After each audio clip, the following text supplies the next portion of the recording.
Okay, folks, we still have people coming in, but I'm going to open up the meeting. So welcome to the 2019 Jamaica Town meeting. Greg Jolly, moderator for the past year. What I'm going to do is I'm going to read the two warnings for today. We're going to do the town meeting first. I'll read that warning first. I'll read the school warning second. School meeting will be at 1 p.m. I'm going to read both of these so that we can vote once for a moderator instead of doing it twice for the position. So, let us begin. Warning. The legal voters of the Town of Jamaica and the County of Wyndham in the state of Vermont are hereby notified and warned to meet at 10 a.m. at the Town Hall in said Town of Jamaica on the first Tuesday of March 5th, 2019, to transact the following business and act upon the following articles. That's the beginning of that. For those of you following along, that's on page 4. Later, when we move to the school board meeting, that's on page 57. And it's for the legal voters of the town, for the town district of Jamaica, are hereby notified and warned to meet in the Town Hall of Jamaica Tuesday, March 5th, 2019 at 1 p.m. to transact the following articles. All right, so, anybody want a motion to accept those warnings?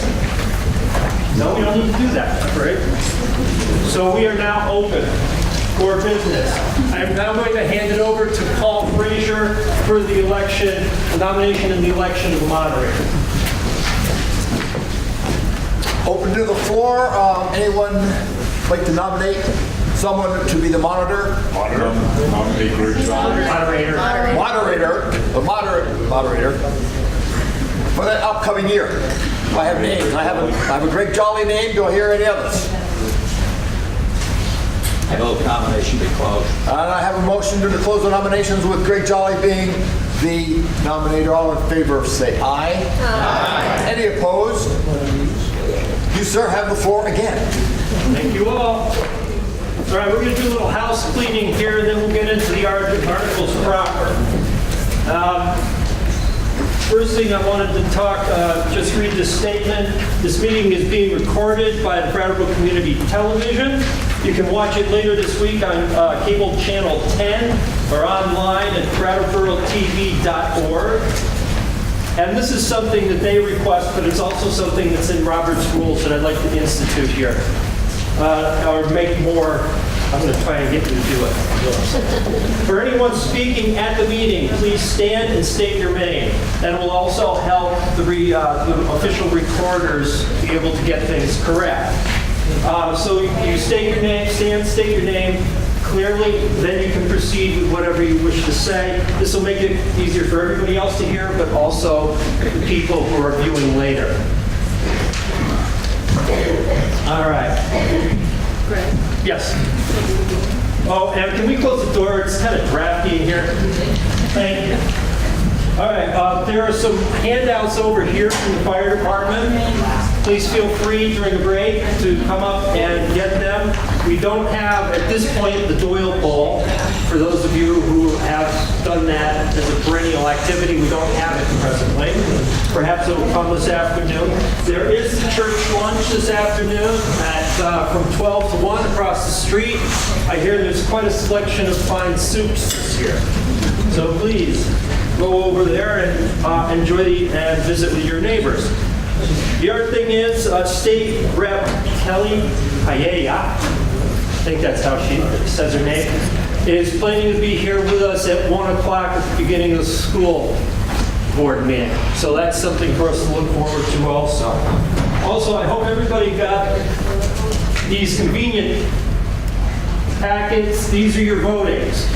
If we have any votes, written votes on the floor, we'll name a color, and that will be the color that everybody uses for that particular vote. And we'll go through the pack if we need it. And if we need to, we got more, we can go through another pack. All right, now, one thing I'd like to, I went up for a refresher course for moderators and clerks last month, and it always amazes me how much I don't know, and it also embarrasses me. But what I wanted to do is give people a basic outline how I'm going to proceed. So that not only that you understand what's going on, but heaven forbid, if anything ever happens to me, one of you could jump into the breach and save the day. We want to inform populace and inform voters, but also people who can. And believe me, I would never feel bad if you wanted to move on to another moderator. I enjoy it, but I think it's very important that in the community there are multiple people that we can depend on. So, this is the basic way we're going to do things. Again, I will read the article. We'll get a first, we'll get a second. I will restate the article, then it's open to the floor. The person who made the first motion has the right to speak first if they wish. After that, as we're going through discussion, what I will do is I'll recognize people, some by name, some not. If I know you, I'll use your name. If not, I'll say this lady or this gentleman. Nothing personal. In time, I will learn more names. We'll go through, everybody gets a chance to speak once, and only when everybody is satisfied with that, then a person who can speak a second time. So I'll try and keep that in my mind, who's spoken at what point. There'll be a point where the question is called. When it's called, you get a second, and then I just need a 2/3 hand vote, basically, to shut down discussion. If I don't get 2/3, then we go back to discussion. If I get 2/3, then we get the vote on the article. And I will restate the article at that point, and then we'll have the vote. At any point when we're having a vote, we've got a couple of ways to go. We can do a voice vote. If I feel it's too close, they do the division of the House. That's where we ask people to raise their hands, and there will be a count. Or at any point, if people want it, they can, if I have 7 people in the audience, we go to a written ballot automatically. So that's basically the structure of how we're going to run the meeting. Let's see if I remember how to do all that. Okay, so in we go. Page 4, town meeting. First thing we're going to do is to act on the town report. So, do I have a motion? This is Article 2. I'll make a motion. Wait a minute. Who was the first? Please stand. Sorry, stand please, or identify yourself. There we go. And the second was? Thank you. This is a little cumbersome, I know, but we'll get used to this. Remember, keep the circulation going and you won't get blood clots this way. Okay, so now, the article is to act on the town report. Discussion?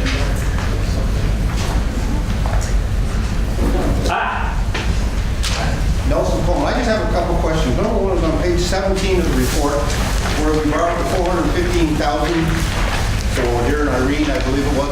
I was just wondering what the plans are, what time schedule for paying that back.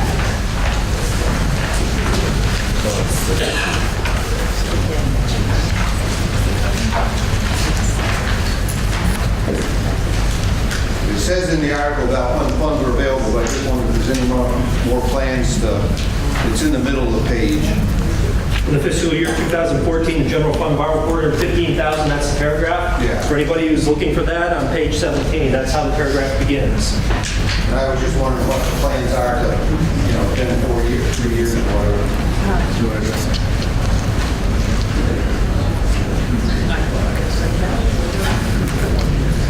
Our last project for FEMA went into the closeout process in December. So we are waiting for FEMA to close those last few out, and then we should be getting almost all of that package now. That's what I wondered. Is a lot of that coming right back from FEMA? It is. That's what I wondered. Yeah, we just have to wait for the closeout to be completed. That is. And at that point, we will be getting an amount of money back too, so we will never spend more than what 3 cents in tax rate would have raised the year of the flood, which was about $75,000. So that, in the end, whenever that comes, will be all that we will have spent on the people. Just that one thing to clarify.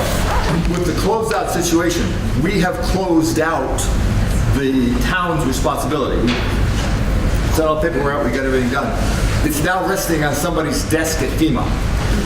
And FEMA, unlike the rest of us who stopped functioning, continues to have disasters. Consequently, it gets a little tight around their offices, and so they call us periodically for little clarifications, but for the most part, everything we could put together is in the hands of FEMA right now, so it's waiting for them. And one other quick question. It looks like on page 40 that we overspent by $300,000 from what we actually, from what we budgeted for this last year, and yet there's no mention of it. I'm sure it's just the down in the bottom it said total generally adopted budget was 1.2 million, and then we actual spending was 1.5 plus change. And This is on page 40? yep, right in the bottom line, town general highway.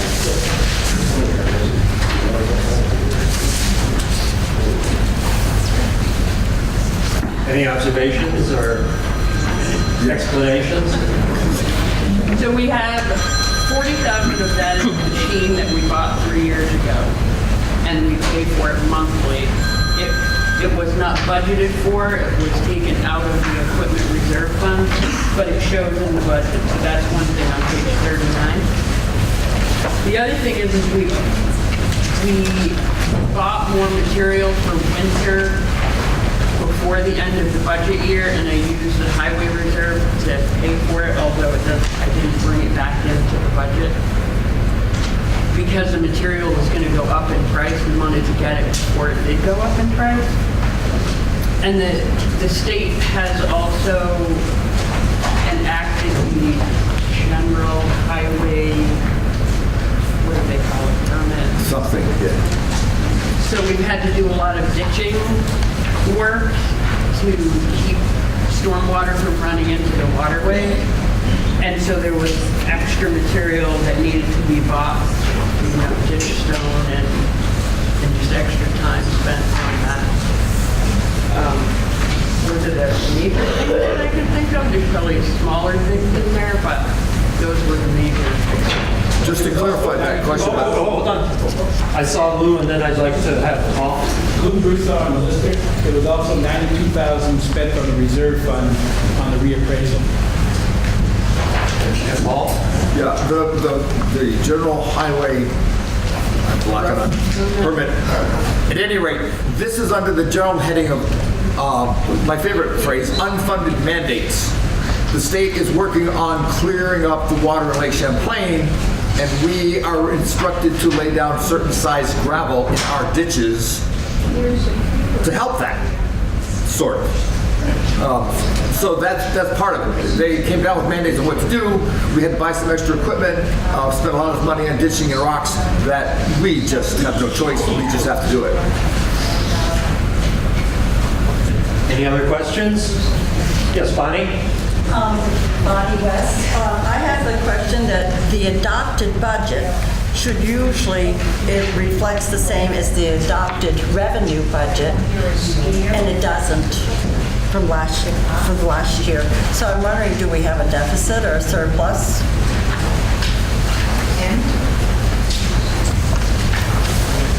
On page 35, the revenue budget was $1,136,387, and the adopted budget was $1,230,35.50 on page 40. And as a rule, those two things are the same. Anybody? Yeah. Oh, you're digging for it. I- Okay. It's page 35, right, Bonnie? Yes, page 35, the bottom, the revenue budget. And that is what we voted, if I look at the minutes from that other year. And the adopted budget on the expenditure side is more.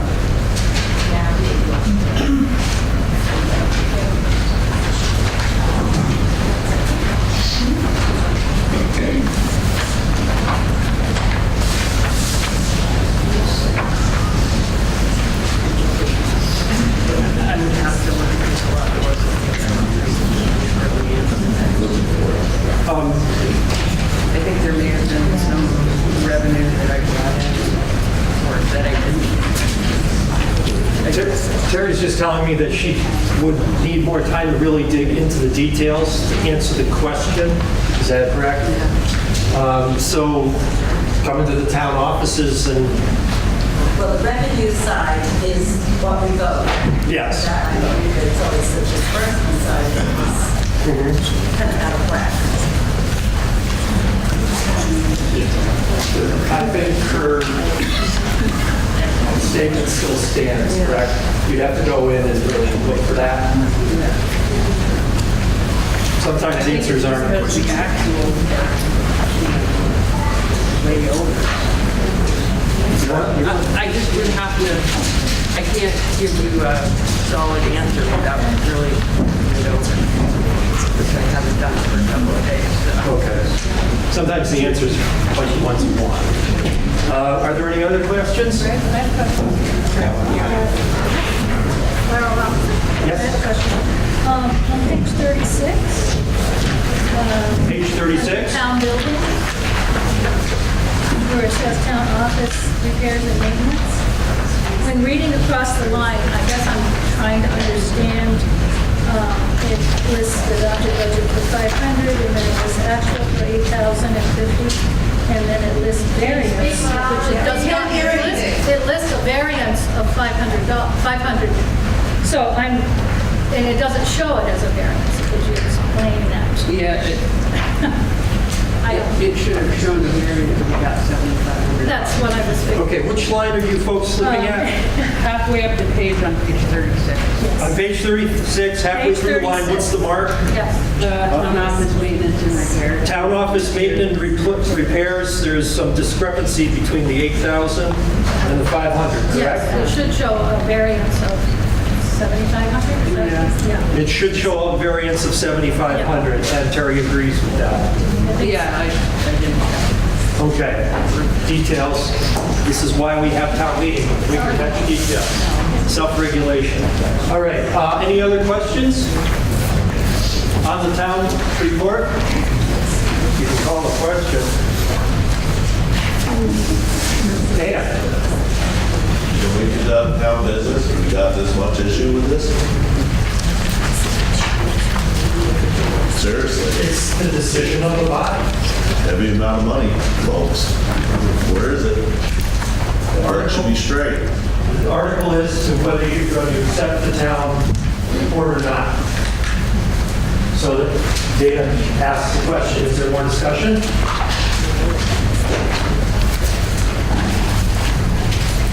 Drew? So are we in a deficit at this point? We had a $55,000 deficit that was the result of the bond payment for the garage. It got paid in the year before it was budgeted. So you'll see in here, there's no budget, but I paid the $55,000. And then on page 23 of the audit, you will see the fund balance is down towards the bottom, the fund balance for June 30th.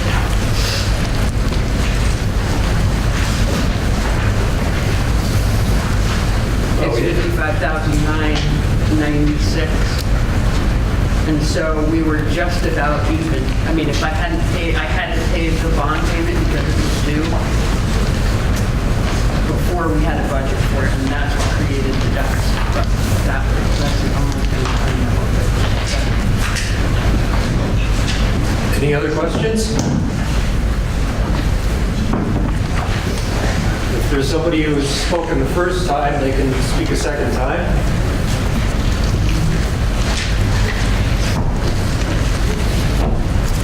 I wait on the body's pleasure. You can call the question, or you can continue the discussion. Let's call a question. Who said that? Nelson Holman. Do you have a second? Second. Who's that? Lexa Clark? All right, I need 2/3 of the body. Please raise your hand to pass this motion. Then your article is that you are going to act on the town report. Can I see a hands on who's willing to accept the town report? You want to count? Yeah. As moderator, I can't count.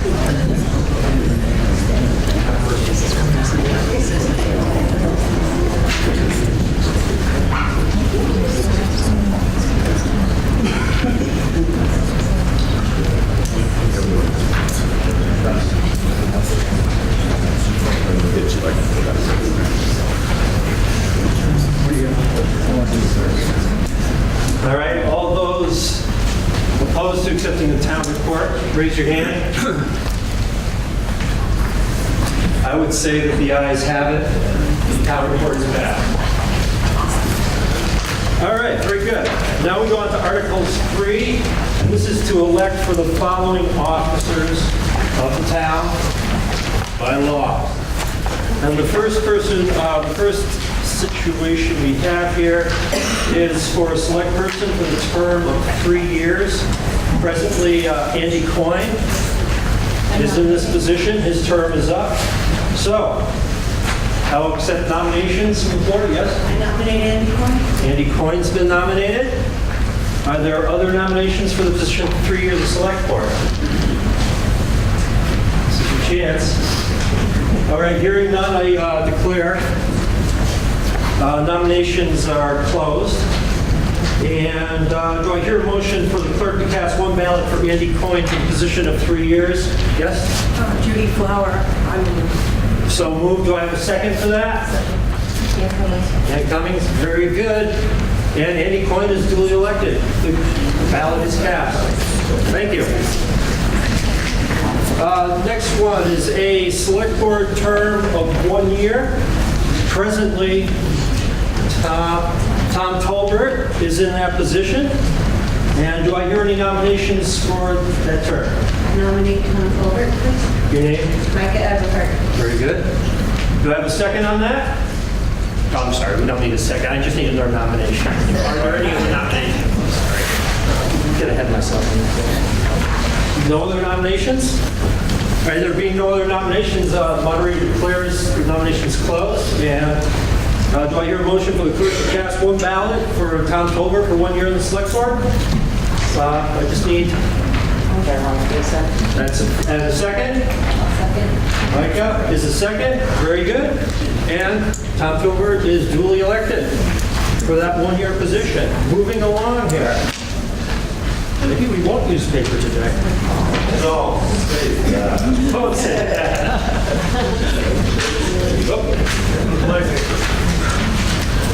Next, we have a select board term for 1 year. Presently, Greg Melman has been in that position. Do I hear any nominations for the term of 1 year? I'll nominate Greg Melman. Micah, yeah. Do I have a second on that? No, I'm sorry. Second. Any other nominations? Hearing no other nominations, I'll declare it closed. And do I hear a motion to have the clerk cast one ballot for Greg Melman for a 1 year term? Yep. Your motion, Jason? Jason. And a second for that? Let's have a second, and therefore, Greg Mullins is duly elected for another year. Excellent. Moving right along. We are moving now on to the position of lister for a term of 3 years. Presently, Micah has been in that position. Do I hear nominations? I nominate Micah. Big Bassett. Very good. Leader. And do I have a second? Any other nominations for the position of 3 years for the lister? Hearing none, I'll declare nominations closed. And do I hear a motion for the clerk to cast one ballot for Micah Everhart, for the position of lister? Margaret Miller, I so move. A second? Second. Very good. Congratulations. Everhart is now your 3 year lister. Excellent. Now then, we come to the position of first constable. Presently, Rob Willis has that position. Do I hear any nominations for the position of the first constable? I'll nominate Rob Willis, please. Very good. Rob's here, right? I think I'm on stage. Very good. I saw you out here earlier. Anyway, so, and you're willing, right? Yes. Okay, very good. Are there any other nominations? Hearing none, I'll declare nominations closed, and if I hear a motion for the clerk to cast one ballot for Rob Willis for the first constable. I'll pass the first round. Micah has done the first and a second. And a second. April Green. April gives a second, and Rob Willis is duly elected to the position of first constable. Excellent. Here we go. 2 pages down. Let's move on to second constable. Who is Ben Williams? Ben Williams is presently in that position, so I will entertain nominations for the position of second constable.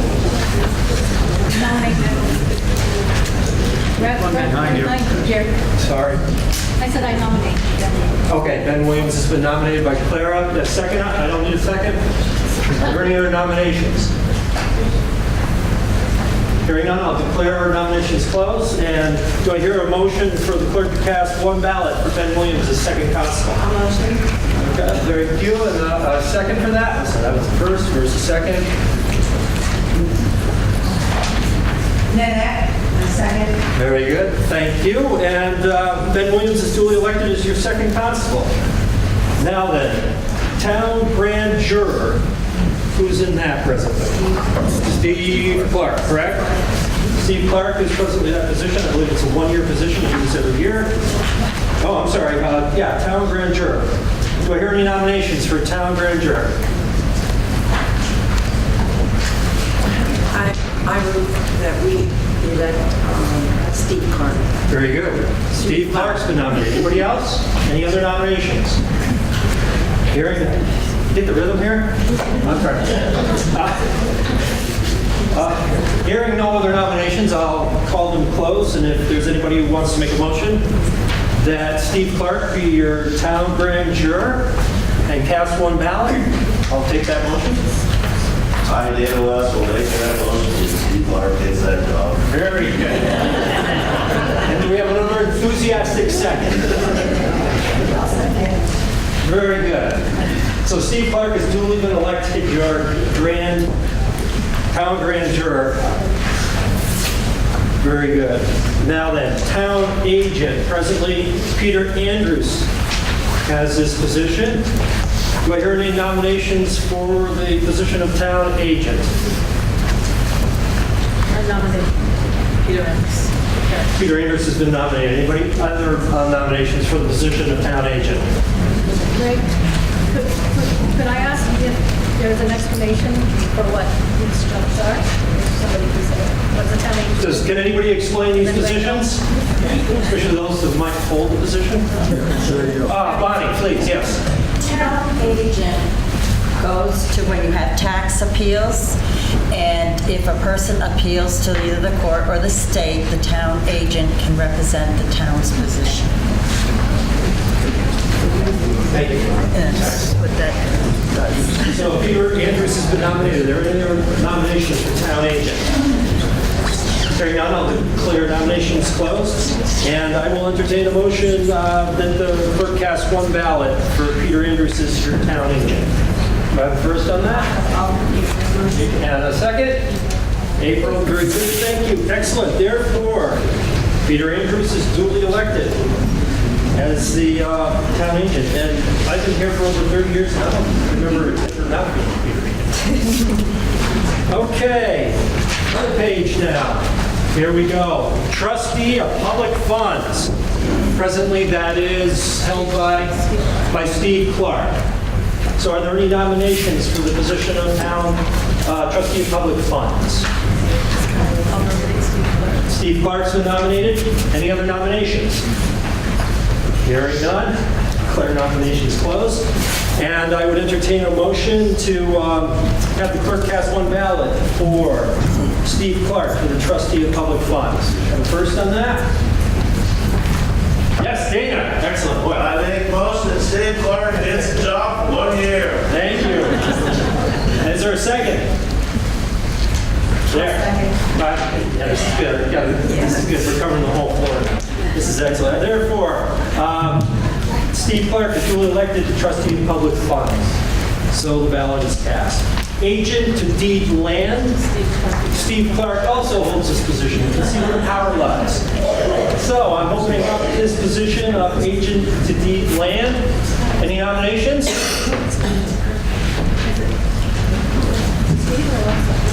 I move Steve Clark. Steve Clark, very good. Any other nominations? Position of agent to deed land? Not hearing any? I declare nominations closed. And I will entertain a motion that the clerk cast one ballot for Steve Clark as your agent to deed land. Do I have a first on that? Okay, let's get the second. Excellent. Here we go. All right, very good. Now we move on to the position, there's three of these, the library trustee for a term of 5 years. Presently, that's me, Greg Jolly. I'll open the floor up to nomination for people, somebody for a 5-year term, library trustee. Duque, nominate Greg Jolly. Very good. Any other nominations? Well, make it exciting. We can use some paper and stuff the box. Any others?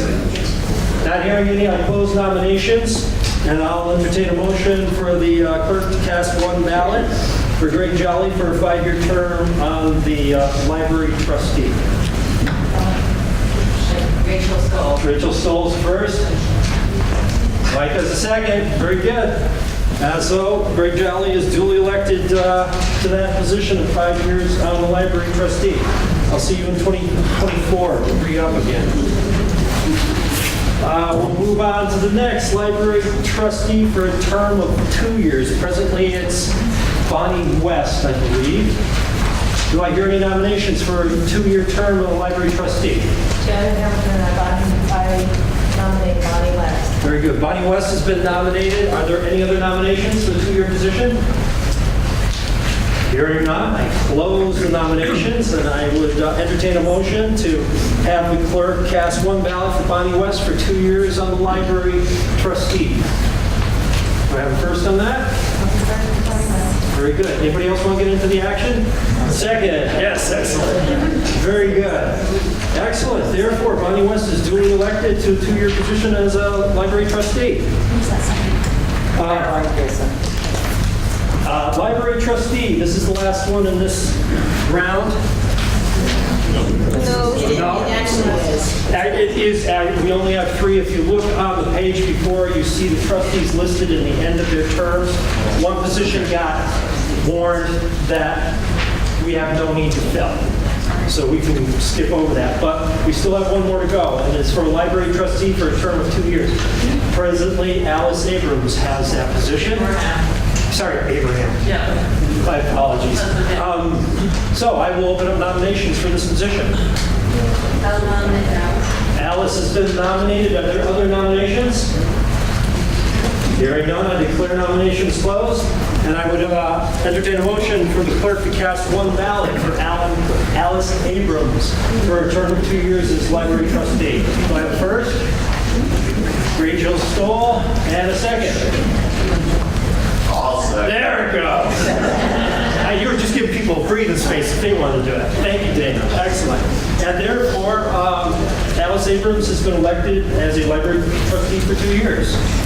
As I said, subset N is a library trustee for a term of 5 years. There is no such position. It'll come up next year, so we can pass over that. Article 4 is shall the voters approve an appropriation of $800 to BCTV by petition. So,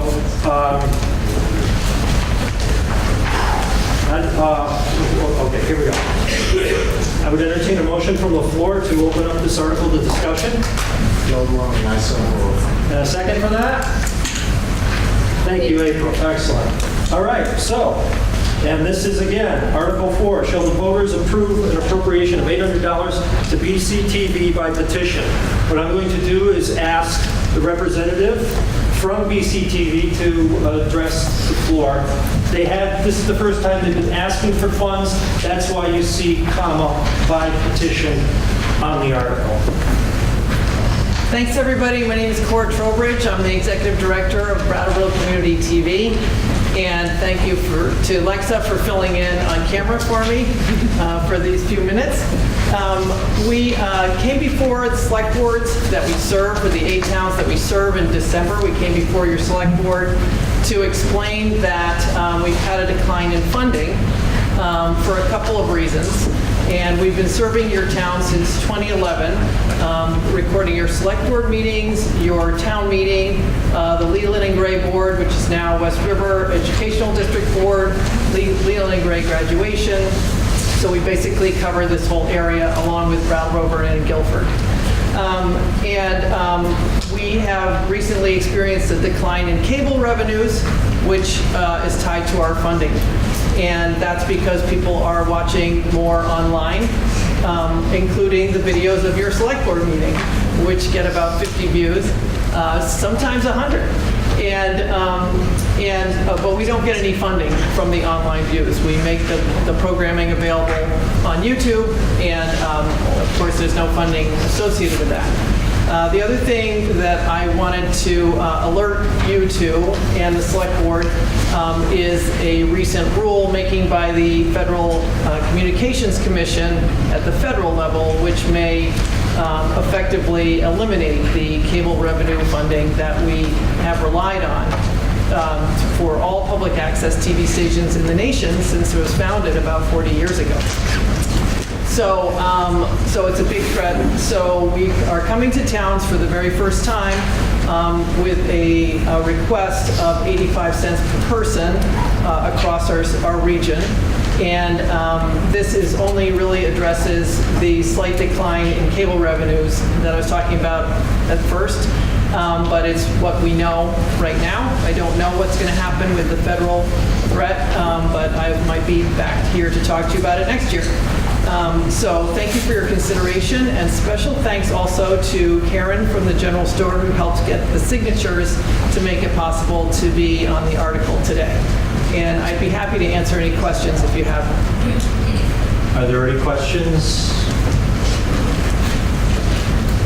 Yes. Bob Stomsky. Will this be a continuation year after year of a petition that you put in, or this will become an automatic line item? They have to petition the first time. After that, it can become a line item.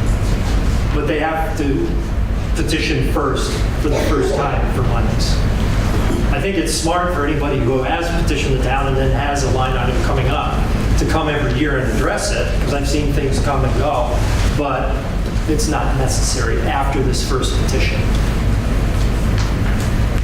Are there any questions? Is there any discussion? Dana?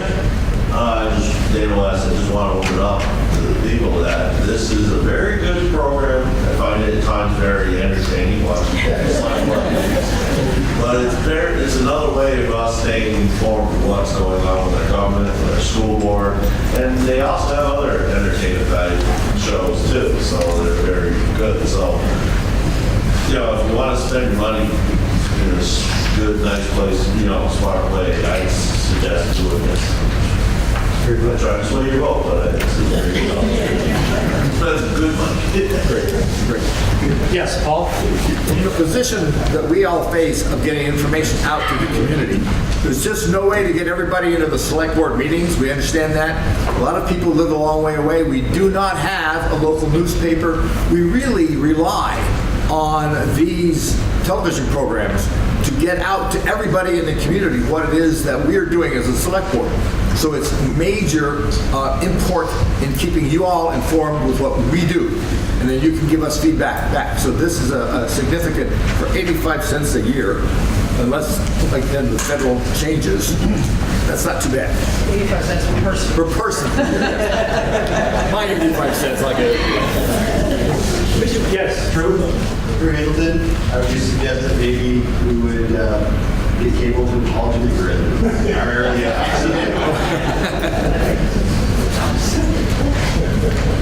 Any other discussion?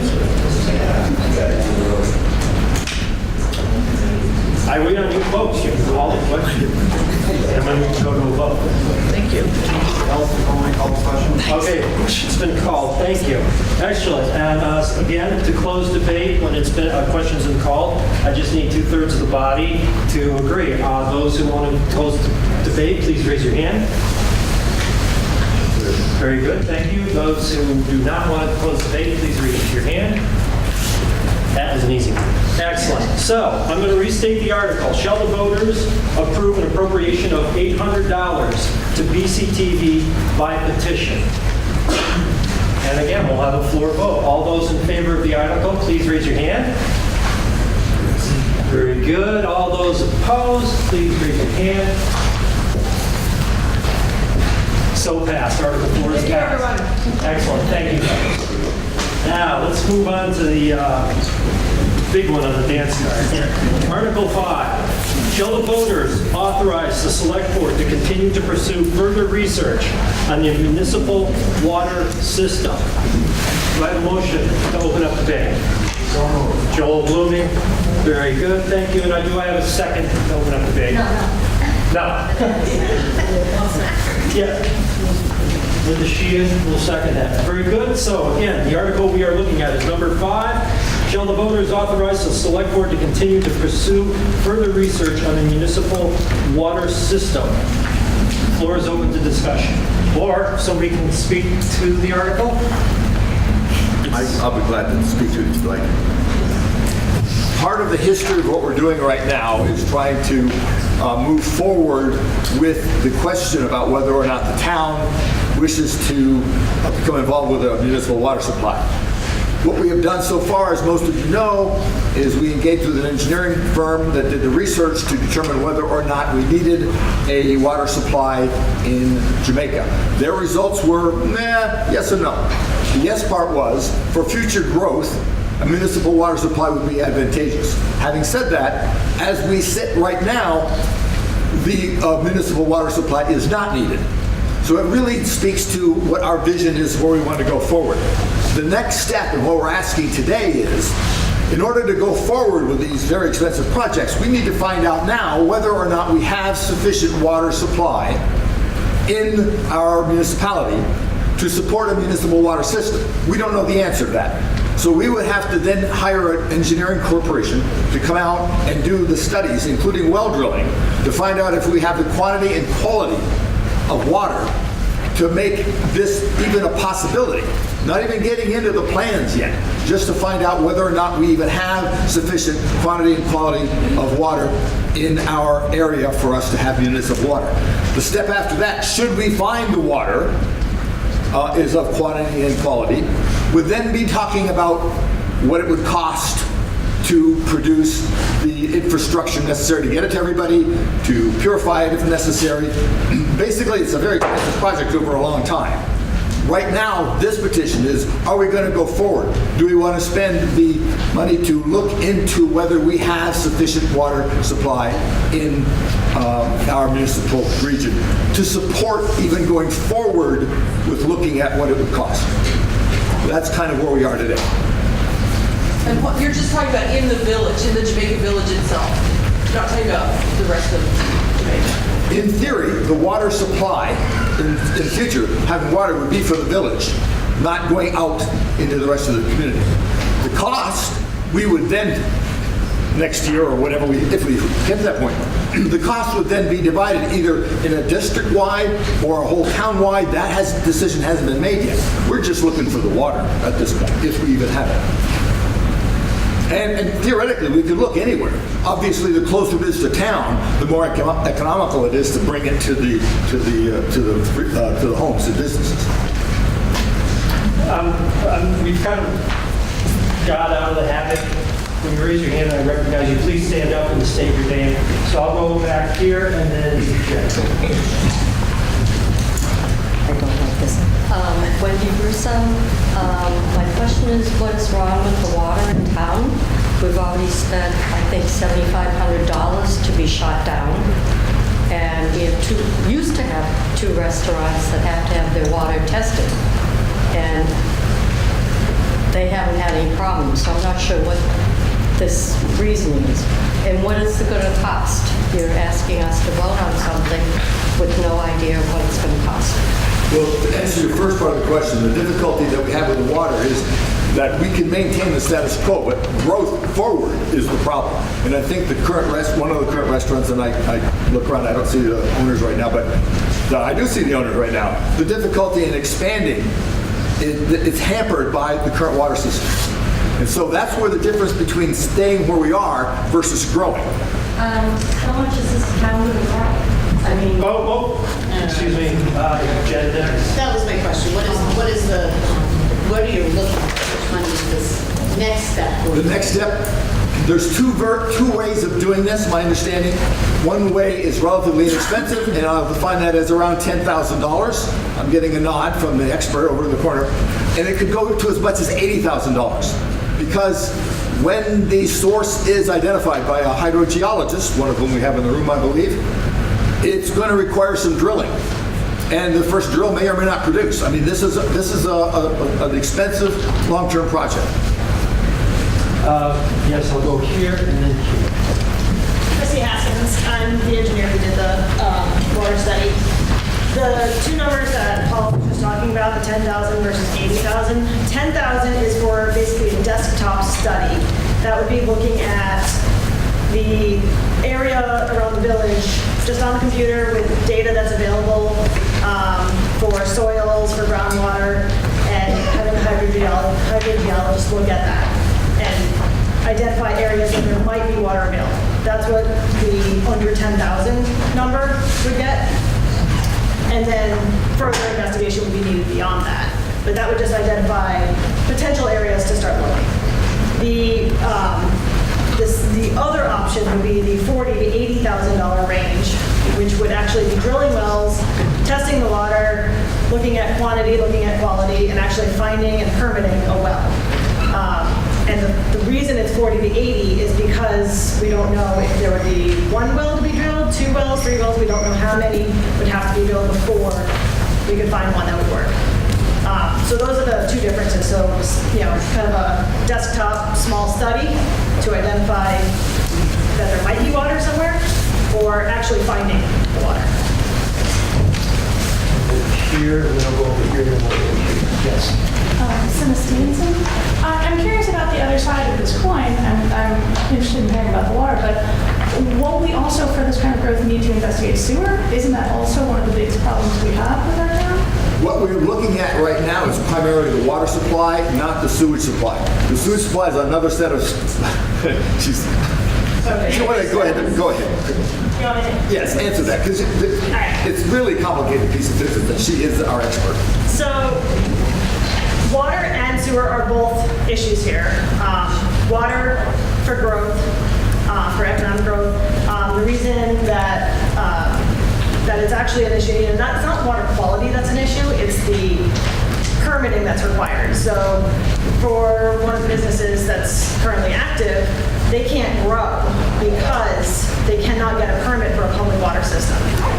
The existing well that they have the water quality is fine, but they can't get it permitted as a public water system, therefore they are not allowed to grow. So that's the big issue when it comes to growth.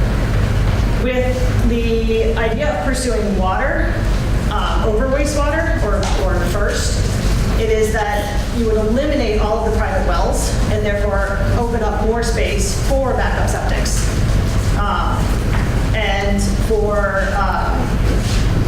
what do we call it? Decentralized wastewater. So that would be having several buildings served by one septic system. So this opens up more space by eliminating all the private wells, by putting in water mains. You open up more space for wastewater. So the wastewater would be kind of a secondary that could be looked at after the water, or concurrently with water. What's that? But it's not included with. No, it's not included with. We're just looking at water right now. But the idea is that looking at the water would then open up opportunities for wastewater. I have somebody back here. Yes, Steve. Mary Parliament, you're thinking about looking at places you can find water. If you find water on my property, what does that mean? Well, that would take That would take a movement of the town to purchase the property and to purchase the rights to it. That's another step up. If there is water, and if you want to donate it, but if it's sufficient quantity and quality, we would have to, as a town, purchase that property and water. If you decide to sell. If you decide to sell, exactly. So there's a lot of little steps that, and you're bringing up a perfectly good one. There's not a lot of land around here that isn't owned. And so if we find water, then we have to negotiate with the owners. That's another step. Oh, and before we go, because this was part of the question, I'll just remind you, we're talking today just to find out if we want to go forward. We haven't got around to exactly asking you how much money you want us to spend yet. I will address the issue about money in a second here. Nelson? No, I just wonder, we had the special meeting, Nelson Coleman, by the way. We had the special meeting in January of 2018, and the person that got up there and talked about this, he said there's a very good possibility, I believe, that even when we get down to the very end of this, the people that are involved and need this might not even be able to afford it because of the cost prohibitive to do it. And I'm wondering if we're getting ahead of ourselves, if we should do some sort of figuring out what the final project, regardless of whether we have water or not, whether it can even be done with the limited resources that are available in the town to do it. Yeah, and that's a really good question. But it's a vexing problem because we can't guess how much it's going to cost to put in a water system if we can't figure out where the water's going to come from. And so just the infrastructure of laying pipes, we don't know where it's going to be. We don't know if we have water. These estimates are tough. But how about if we just figure that we do have water, and how much would it cost after that before we go and buy the wells and find out, or build the wells and find out we can't build it? Well, we're not doing the wells. What she's talking about are just test wells to find out if we have sufficient quantity and quality. But they're still going to cost, I mean, that's what I'm saying. Eventually, yeah. Every step of this is it gets more and more expensive, quite honestly. That's what I'm saying. Where is it, is the town going to continue as a whole to pay for this? Or is the people that aren't being involved, I'll use... That becomes another question for the town that we will then bring to the town. When we have an idea of how much it's going to cost, then we get into who's going to pay for it. Thank you. Excellent questions, but there are other folks. So Julie Lowen, we're the owners of the property that everybody keeps talking about, and quite frankly, it's not about expanding because you can't expand what's there. I mean, that building's 200 years old, and granted the water. So here's the deal, right? So we don't need to worry about our water and our sewer here because a lot of the septics here in town do work, ours in particular.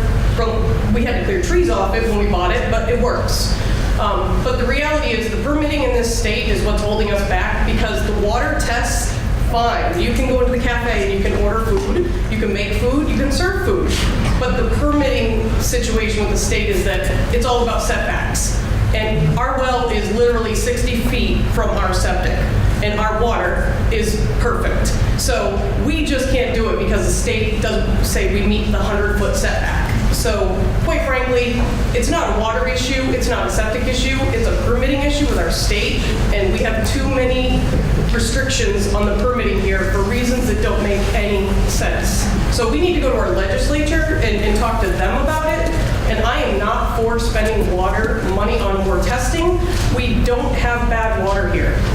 We don't, yes, maybe some septic systems have failed or have issues, but the state is required by law to help you replace your septic if it fails.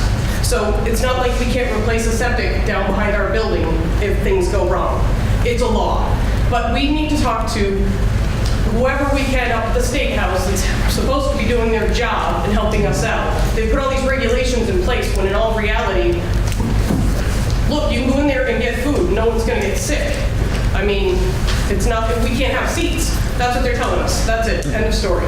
The last people that were in there put seats in. They let it go. Nobody made a stink about it, but it was illegal. So the reality is, I don't think we need to spend any more money because the town can't afford it, and I own a property up on the hill. Just because it's going to benefit me down here doesn't mean I want to pay for it up there. The businesses here, we don't have anybody in here running businesses. So if you really want to get down to the nitty gritty, we got to get people in here who actually want to run a business. Small business is not easy to do. To that point, thank you, Julie. Could you stand? Thank you. Listen, I'm all for setting up an infrastructure that supports business in the village, obviously. But we aren't doing the basics. Paul wrote a letter that we don't have enough money to clear the sidewalks. And to be honest, Our guests in the winter get in their car and leave town because they can't walk on the sidewalks. So the businesses in town lose money because we don't clear sidewalks and we don't have a safe way to get to the individual businesses. Karen's business gets a lot more from us in the summertime when people can simply walk up the street. Workhorse, same situation. Hanks is the same situation. If they can walk to the businesses, they stay in town. But we're not supporting the other simple pieces that we need to get done in order to support business in town. Not that I'm against the law. Yes. I am Brian Zeroff, and I'm a hydrogeologist. I have about 25 years of experience. I've completed many water feasibility studies. I also have run hundreds of pumping tests once the well has gone into the ground to figure out what a safe yield is, to permit whatever is required or whatever is wanted at the property where the person hired my company. I also currently now work for a planning firm, so we represent small towns when it comes to figuring out what they can do to improve business through economic studies, tax studies, and things like utilities, Department of Public Works, water supply. So I've worked in this a long time, and I now live here, so I'm kind of submerged into it. And to start off, the problem for existing people, like the workhorse, I mean, they can operate because they're grandfathered. But if a new business comes in, these permitting requirements would not allow them to do what current people can do in town. That's not true. That's not true. This gentleman has the floor. There are definitely limitations. There are grandfathered, like the people who ran the Jamaica coffee shop could not just open up and do it the exact way that they did before. If they came back at this point in time because they lost their grandfather status. When I look at all of the small towns that we've represented, this is mainly upstate New York, so it's towns that are similar to this. You know, the world constantly evolves, and towns that have evolved or have become more successful or have more economic development have invested in their infrastructure, including water, sewer, things like that. So I'm definitely for this article. I think it's very important. I know specifically people who have wanted to buy here and have pulled out. Current businesses that have struggles with the way our water and our septic overlap. And I just think it's a very important step to move forward. And also, as far as a feasibility study and moving forward with this, I'm glad to volunteer to provide assistance in answering questions, looking at things, walking around town, stuff like that, if we choose to do something like that. Is there anybody else who wishes to speak for the first time? I'm Erica Bowman, and with all respect to my friends here that may disagree with me, I am 100% in favor of moving forward and completing this study. This is the reason. I don't know if anyone here was ever at the North Country General with me when it was awesome, and every Tuesday night the whole town was there. There was a live band, there was hot food. It was great, you could sit down. Loved it. Same thing happened when there used to be a coffee shop. You'd go in, have a tea, sit down, use the bathroom. Really great. There used to be Astas. There used to be an art gallery. There used to be, you know, Skip Woodruff's place. There were all these stores in town. The town was vibrant. It can be again. These are awesome things that are hindered by the fact that we cannot have businesses under the current regulations, which I support because I support clean water. And whether or not one well is clean because it's too close to the septic, and I understand what you're saying, really does not mean that the next well that is too close to the septic is clean water. So in order to actually move forward and have a vibrant town that can have businesses that can actually open the door without doing something illegal, then we need to move forward. And all we need to do is take the first step and actually do the study. We've already done part of the study. It was really well done. Everyone should read it. And you can see the overlapping bubbles of the septic systems where the rules are.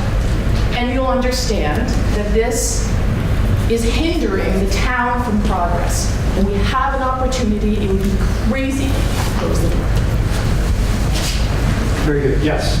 I don't know if this is possible, but you want water, all water you ever need. It's all mountain dam.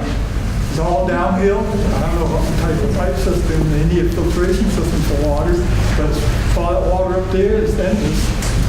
They could have a pipe system go down, some type of filtration system. I don't know if the federal department will let you tap into their water, but there's all the water you ever need right there. Yes. Nanette, I'm all for growth, but go outside right now and look. So we have all these businesses. Where are we parking?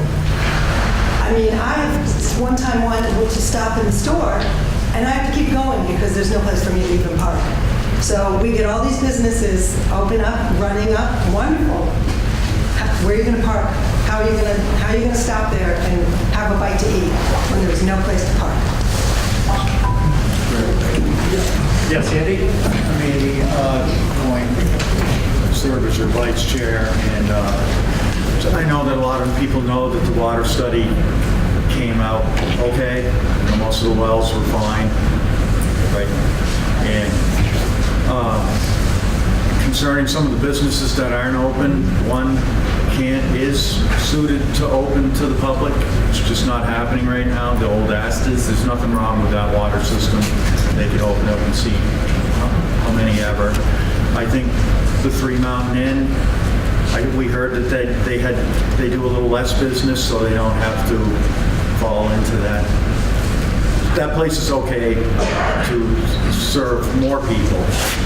And about the sidewalks, they're a little bit better. We've been, trying to salt them and everything, but, to Nanette's point, we got plows coming down through and covering all that up, but I don't think, aside from 2 or 3 properties, maybe just 2, I'm not sure, but if Karen wanted to expand, she couldn't. And then this thing about not being able to sit down across the street, and maybe one other business that has conflict, but I don't think the water system is going to help the whole village. I just don't. It's just my opinion. I'm going along with what the board wants to do, but I think it's going to parlay into an awful lot of money to find out that we're not going to get any more businesses. That's what I had to guess. And I mean, 25 years ago, this place was hot for other reasons. There was still no parking there, but the place was crazy because, personally, I don't think Stratton was as developed as it is now. I just sitting here on the board and working for the town, think that it's going to be a lot of money with the bond we have on the garage still, and some other things. We got the Clean Water Act we got to deal with, which is looking like a nightmare. But we don't know where the money's going to come for that. We're coming into compliance with all this drainage, and the state, they don't know how we're going to pay for it. So. Yes.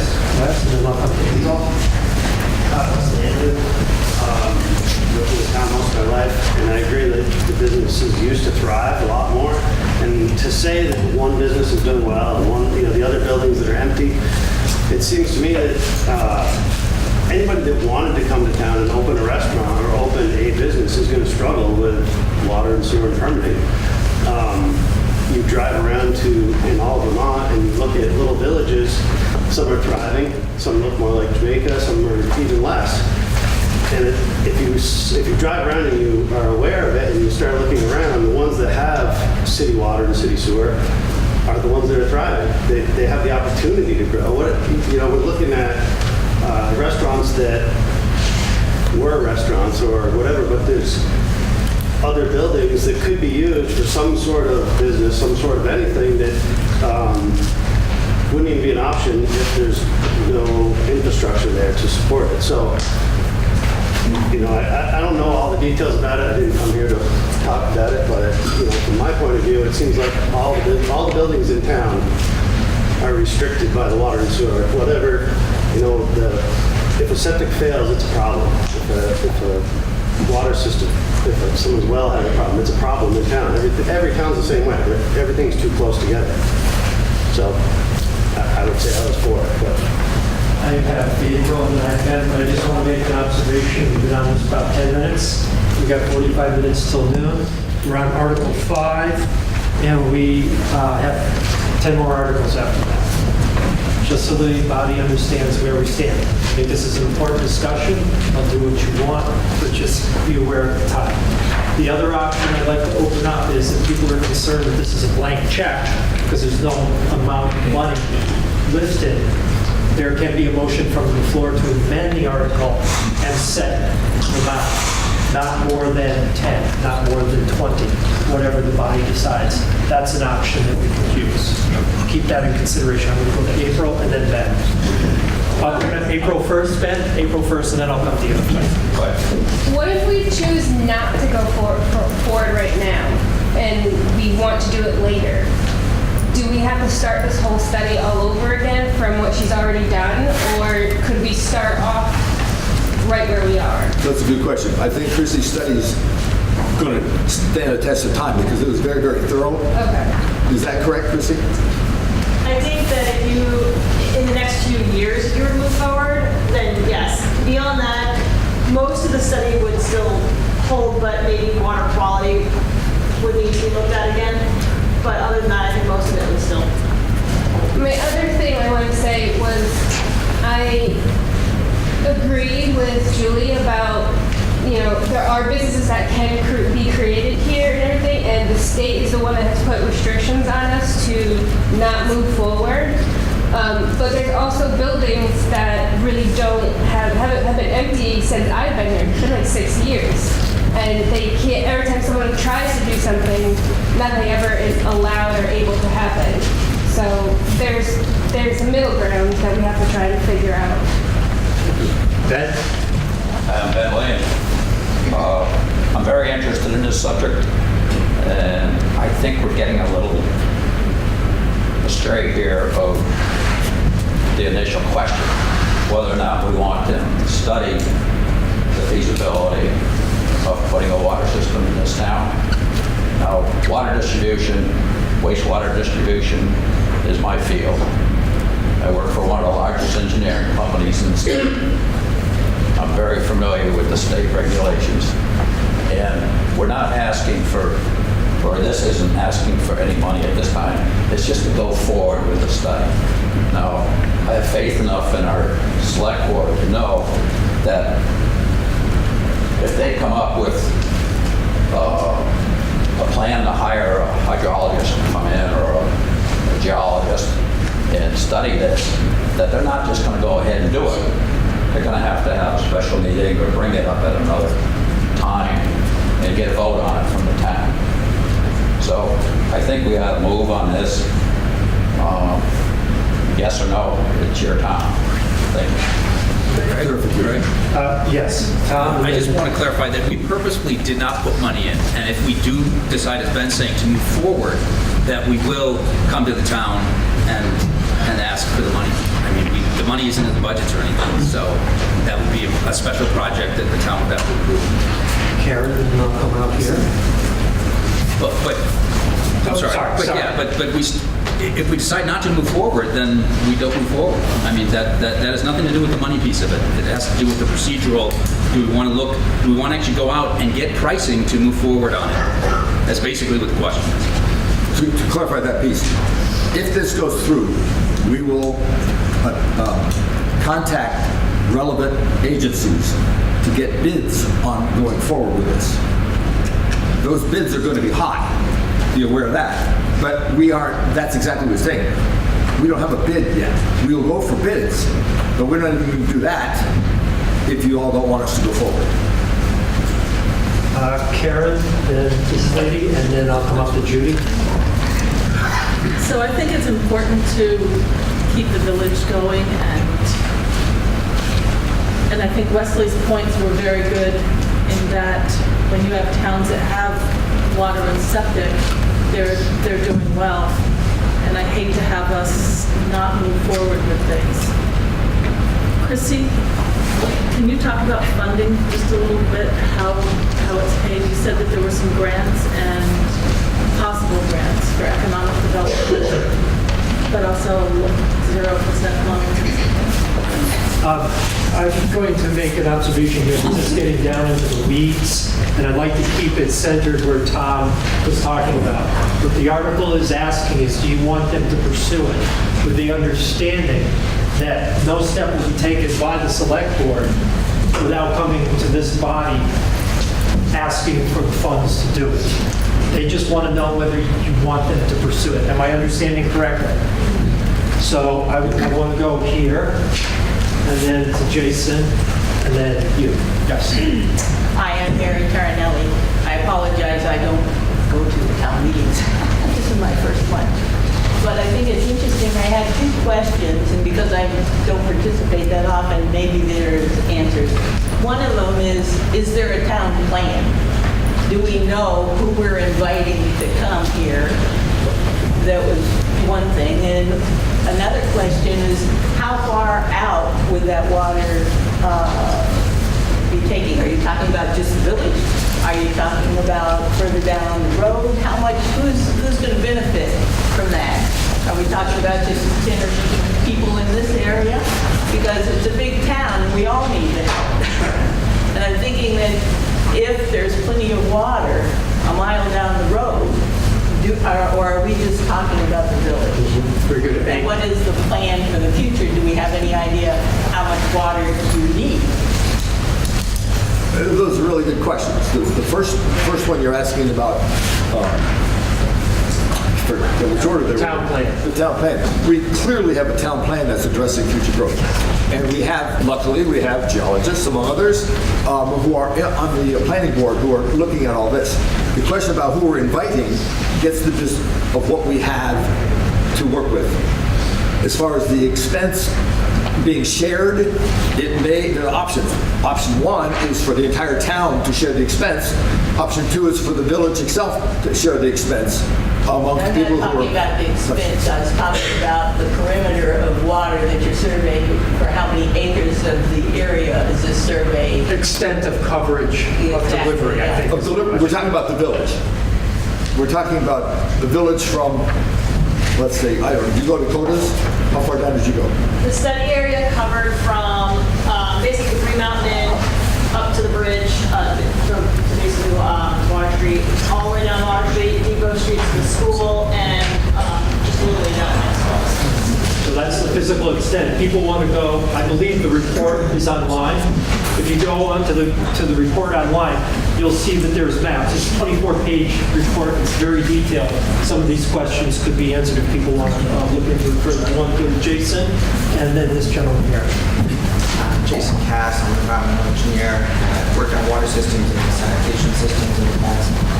And I'm in favor of growth in the town. I think because of the permitting issues, the way that the state enforces the regulation, there's no variances, there's no way of getting around it.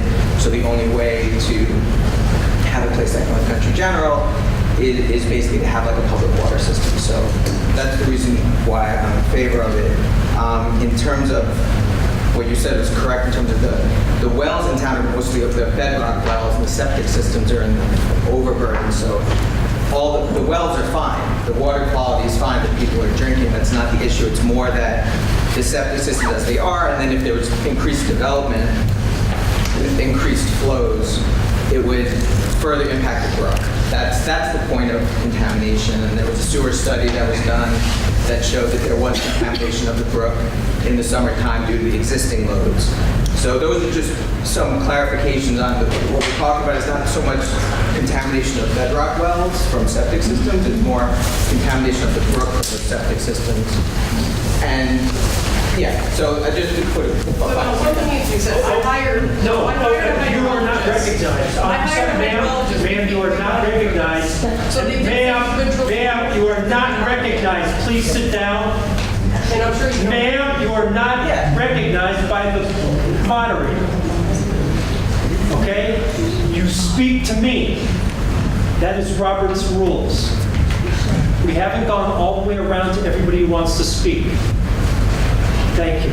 Jason, are you set? You're done with what you'd like Yeah, to say? basically, I'm not disagreeing with you. I'm just saying that the brook is the point of contention here in terms of pollution as amongst the wells. That's all. Very good. And I had this gentleman here. Did you wish to speak? Okay, very good. Anybody else who hasn't spoken? Judy. Judy, I'm sorry, Judy. Judy Flower. Paul had talked about, and this was what I was going to mention, I think I would like to see, as we explore, and I am for exploring, what the cost would be if we set the village as a district. Because a lot of us who are outlanders, this is going to hit our pocketbooks too. And I think if we look at both this being used as a district and that the larger amount of money would be coming from to the people of the village, with us paying for the town buildings that we all are a part of, that's where I would really like to go in our exploration. I'd like to go to Drew and then we'll go to Andy. The question is called. So what I need is for 2/3 of the body, do you agree to close discussion? Can I see a hand? Yes, you'd like to close discussion. All right, let's hold them up, keep them up. Let me double sure on this one.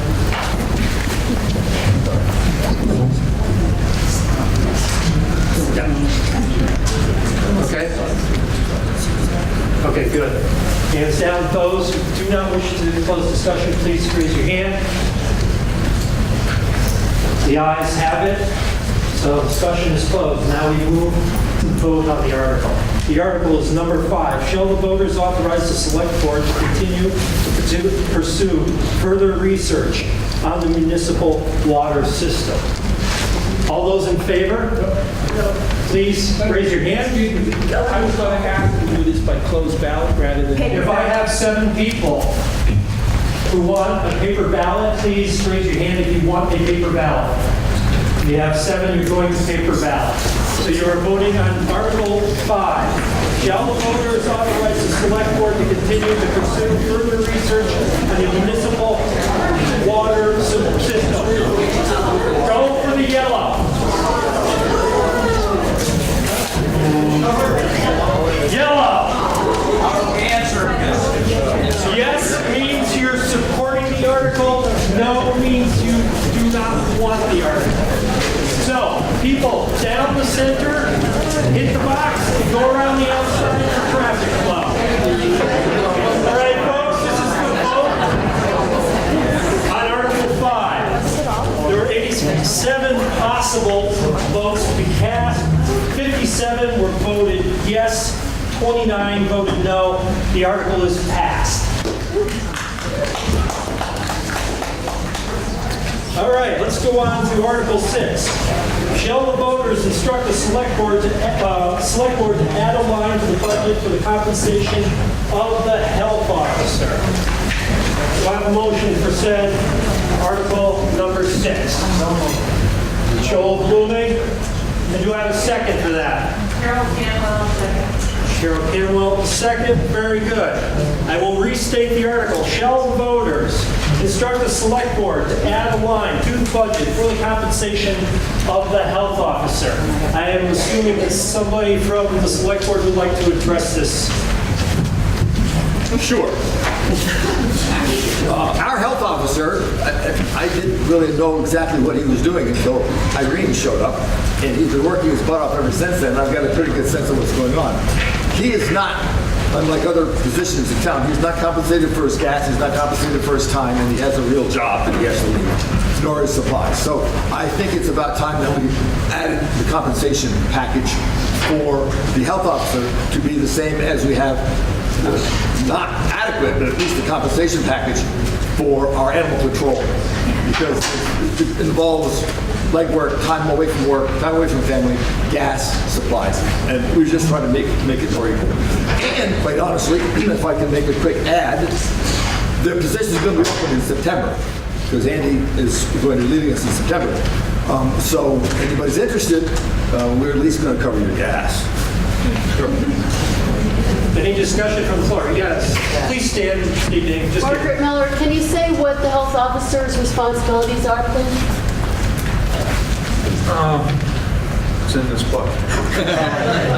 Just briefly, I'm the Jamaica Selectboard is the Jamaica Board of Health, and I'm the health officer which represents Jamaica, so I answer to the state of Vermont.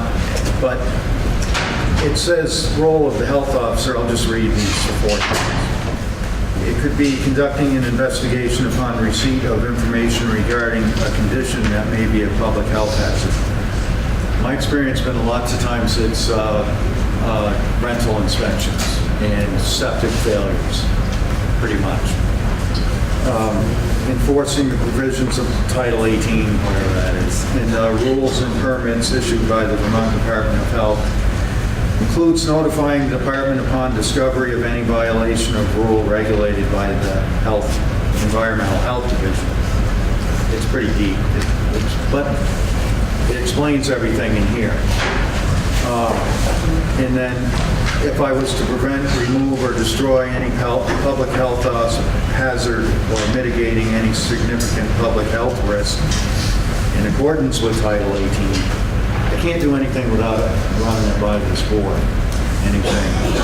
But the health officer position does come with some like police powers. The cops have to help you if you need assistance going into a place or, and just, if someone has the time, it is a real gratifying job.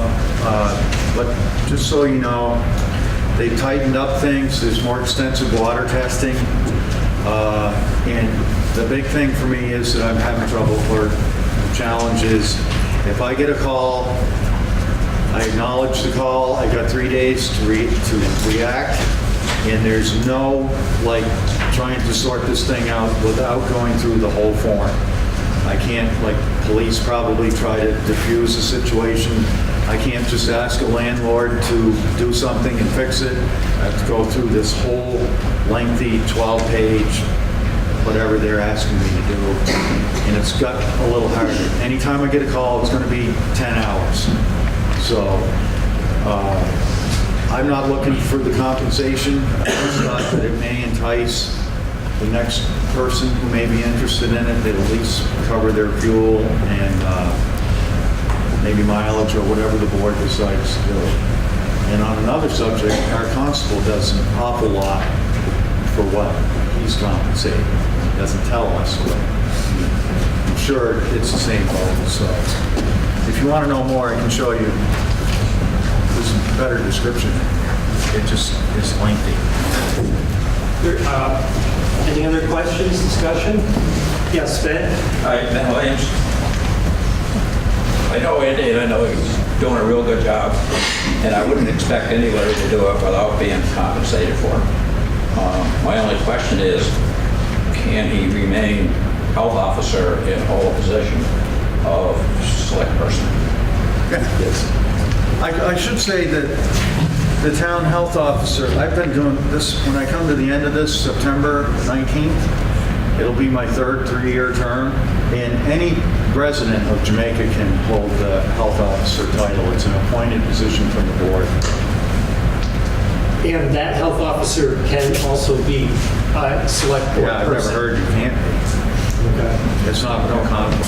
There's no conflict. Okay. Actually, I think it's... Any other questions, discussion? Call the question. Very good, excellent, thank you. So the question has been called. I just need 2/3 of the body to agree with calling and closing a discussion. All in favor of closing discussion, please raise your hand. Anybody? Thank you. Anybody opposed? Please raise your hand. Very good. So we are actually going on to voting on Article 6. Shall the voters instruct the select board to add a line to the budget for compensation of the health officer? Shall we do a show of hands? All in favor of this article, please raise your hand. You're good. All down. All opposed? I think that's pretty obvious. Excellent. Thank you. Now then, let's move on to Article 7. To see what sum of money the voters will vote to pay the town's running expenses and how it will be collected. 2 parts there. Do we have a number?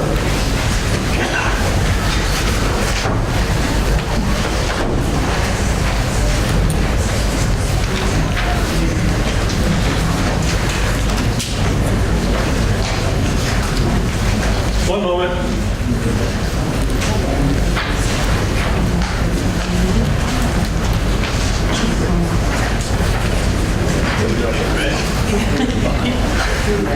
All right, so the number has been provided by the people in the know.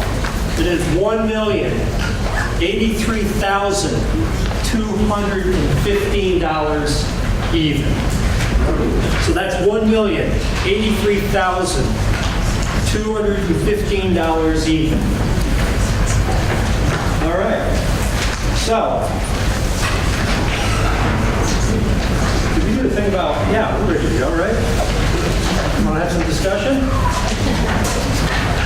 Or do we need the motion? Did I motion it? I don't remember that. Oh, let's just be safe. All right. Let's just go into, is there a motion on the floor to accept the article, not accept it, but to open discussion on Article 7? Is there a first? What page is the budget on? What page is the budget on? It begins on page 35. 35, begins on 35. Is there a motion to discuss this? Nelson Coleman, second. There we go. Thank you very much. Now the discussion is open, and it's on Article 7. And again, the number that we're looking at to see what sum of money, which is $1,083,215 even, the voters will vote to pay the town's running expenses and how it will be collected. Now the discussion is open. Yes, Drew and Bonnie. Did that number include the $800 you voted? It does not. Okay. Can we amend that? Yes. You're 8.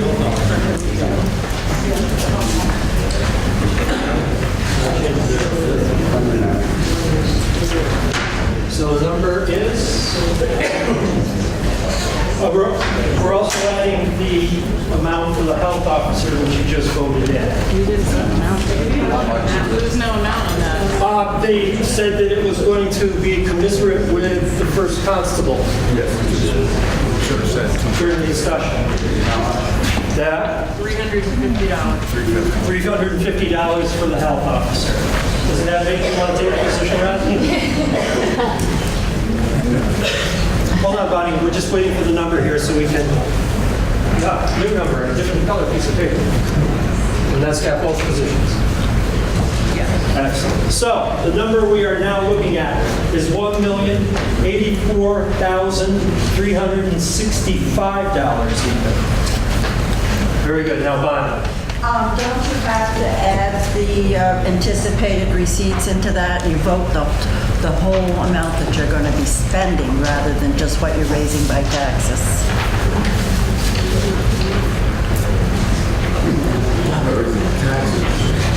Because you have to have authority to spend your anticipated receipts. It should be a gross, your gross, but. Is that? And what page is that on, Bonnie? Well, it would be on page 40. 40. And you would add that, what you just voted to pay the health officer to that, it'd be $1,325,000. And then the $987 plus $350. Who have the elections?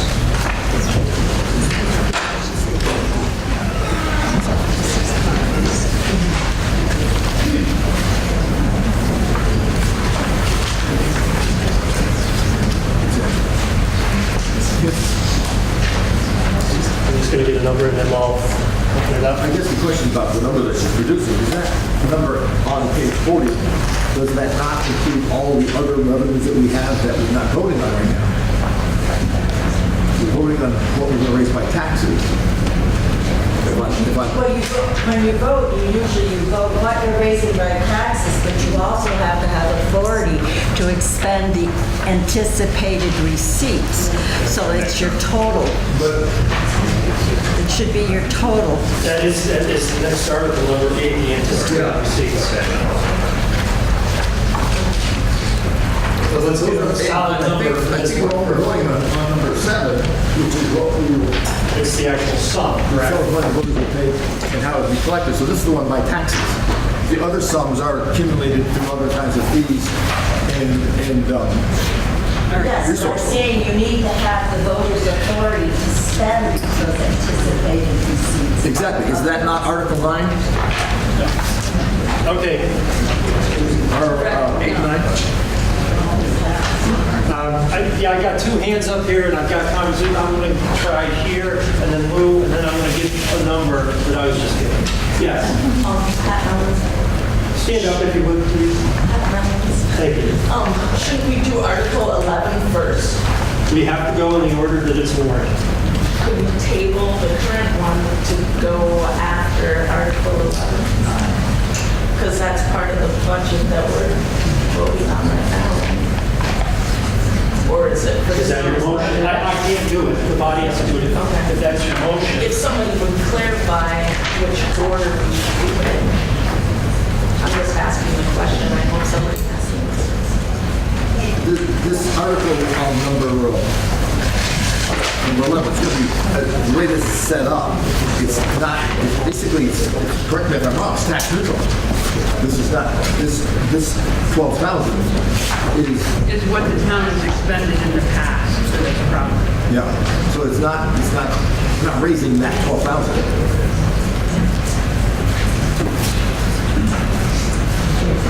And I had, yes, Lou. Luke Riso, the warrant reads the town is running expenses, and I think that verifies what Bonnie was saying, that we're voting for the town's running expenses.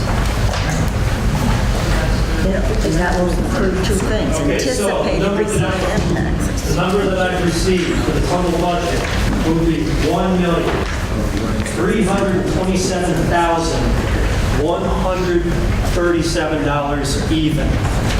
To be raised by taxes would be $1,084,365. Is that correct? That sounds correct. Those are the numbers I've been provided. Is there any discussion? Is there any clarity? Yes. Stephanie Amio. I just, looking at 2018, the adopted budget and the actual budget, on page 40, there's like a $300,000 difference between what we adopted and what we actually ended up with, and I'm confused about how that happened. On page 40? Total, where it says total general and highway budget, on the left side, adopted budget is $1,230,000, and the actual is $1,538,000, and I'm not sure why the actual is so much higher than the budgeted amount.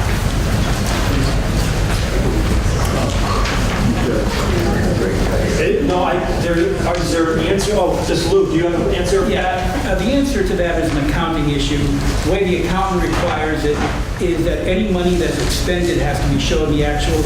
A lot of times they spend money out of the reserve accounts, but they have to be shown on the actuals. For example, the $98,000 I told you about earlier for the townwide reappraisal was paid out of a reserve account, but it has to be shown as an actual expense. So that's the reason why there's a disparity. There's about 3 or 4 or 5 of those things on this article. As well as the town equipment, they got paid for it, didn't have a budget, but I have to. Right. I guess I heard certain amounts, but it didn't seem to me that they totaled necessarily to $300,000. So Well, there are some line items that went over, but the majority was $100,000 for the reappraisal. There was $50,000 per piece of equipment. I would have to go through and tell you exactly what they are. Okay,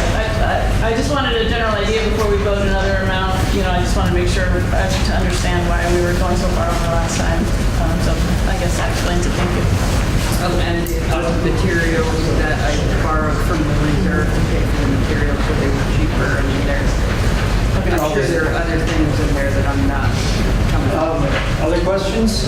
Joel, did you have your anything? No. Okay. Any other? Dana. I've got one thing, if I could throw a monkey wrench into this. Just have to look in here. You didn't put anything in the budget for winter sidewalk maintenance for 2020. Do you plan on stealing that from somewhere else or rob Peter Big Paul? Not Paul. Andy has a question, answer here. The road crew has absorbed all of that. Okay. Somehow. They've absorbed sanding and, well, we budgeted in the past for the snow blowing and finally that's worked a little bit. They've been doing a little more to maintain the sidewalks. Lumped it all. So it's coming down, they do it as fast as they can. Okay. Very good. Any other questions?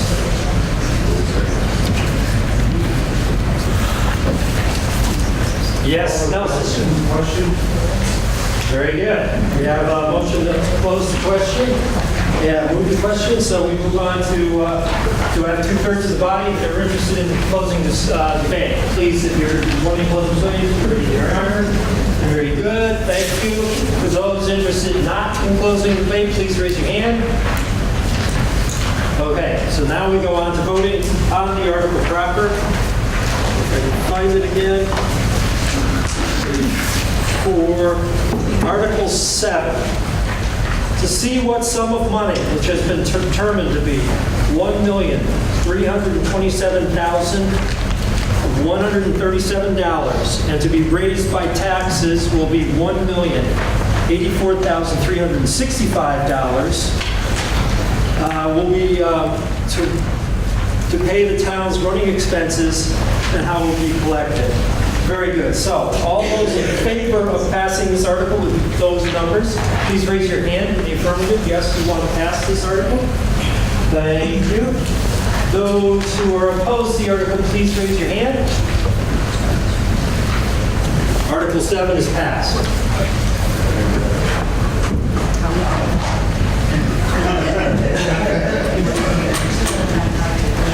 How do you want to collect it? Want to put the toll booth? All right.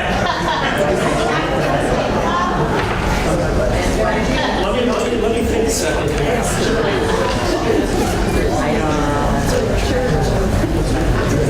I will accept the motion to the floor to reopen Article 7 so that we can properly figure out how it is to be collected.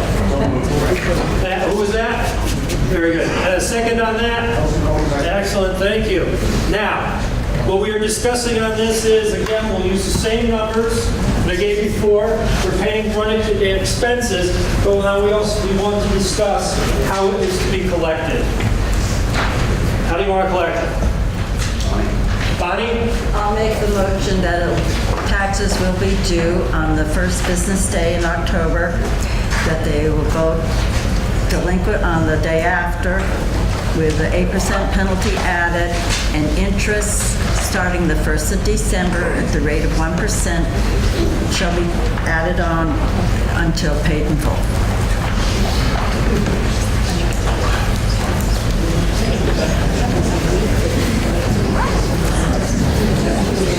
Hold on a second.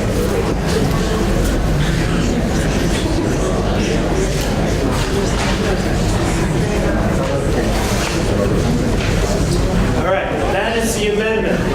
So what we need to do now is vote on that amendment. So what I want to do is, this is probably wrong and I'm doing it live on TV, so let's do this wrong. But I'll be in trouble, not you, so don't worry. So what we're going to do is we have Bonnie's amendment on the floor. Does somebody have a text on that? What she just said? All right, what I'm going to do is, I'm going to ask Bonnie to restate her amendment, and then we're going to vote on it. Bonnie. My amendment is that we have the due date on the first business day of October, that they will go delinquent on the second day business day of October with a penalty of 8% added, and interest starting the 1st of December at the rate of 1% will be added until paid in full. That is the amendment, Article 7. Do I have a second on that? Joel? Very good. Now, we're going to vote on that amendment, okay? So, all in favor of that amendment just stated by Bonnie, please raise your hands. Yes, you agree with the amendment? Thank you. Anybody opposed to the amendment? Very good. The amendment is now added onto Article 7. So, Bonnie, I'm going to ask you to do the choir at the end of this little thing so we get this right. Okay, to see what sum of money, which has been determined to be for the total budget, $1,327,137, and to be raised by taxes, the sum will be $1,084,365 to be collected, Bonnie?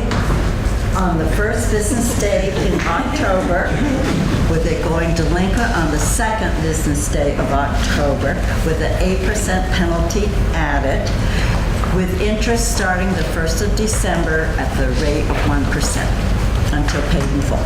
Very good. That is the article. Now, that is an annual, that 1% is an annual addition? The annual interest rate. Yes. It's a monthly. It's a monthly.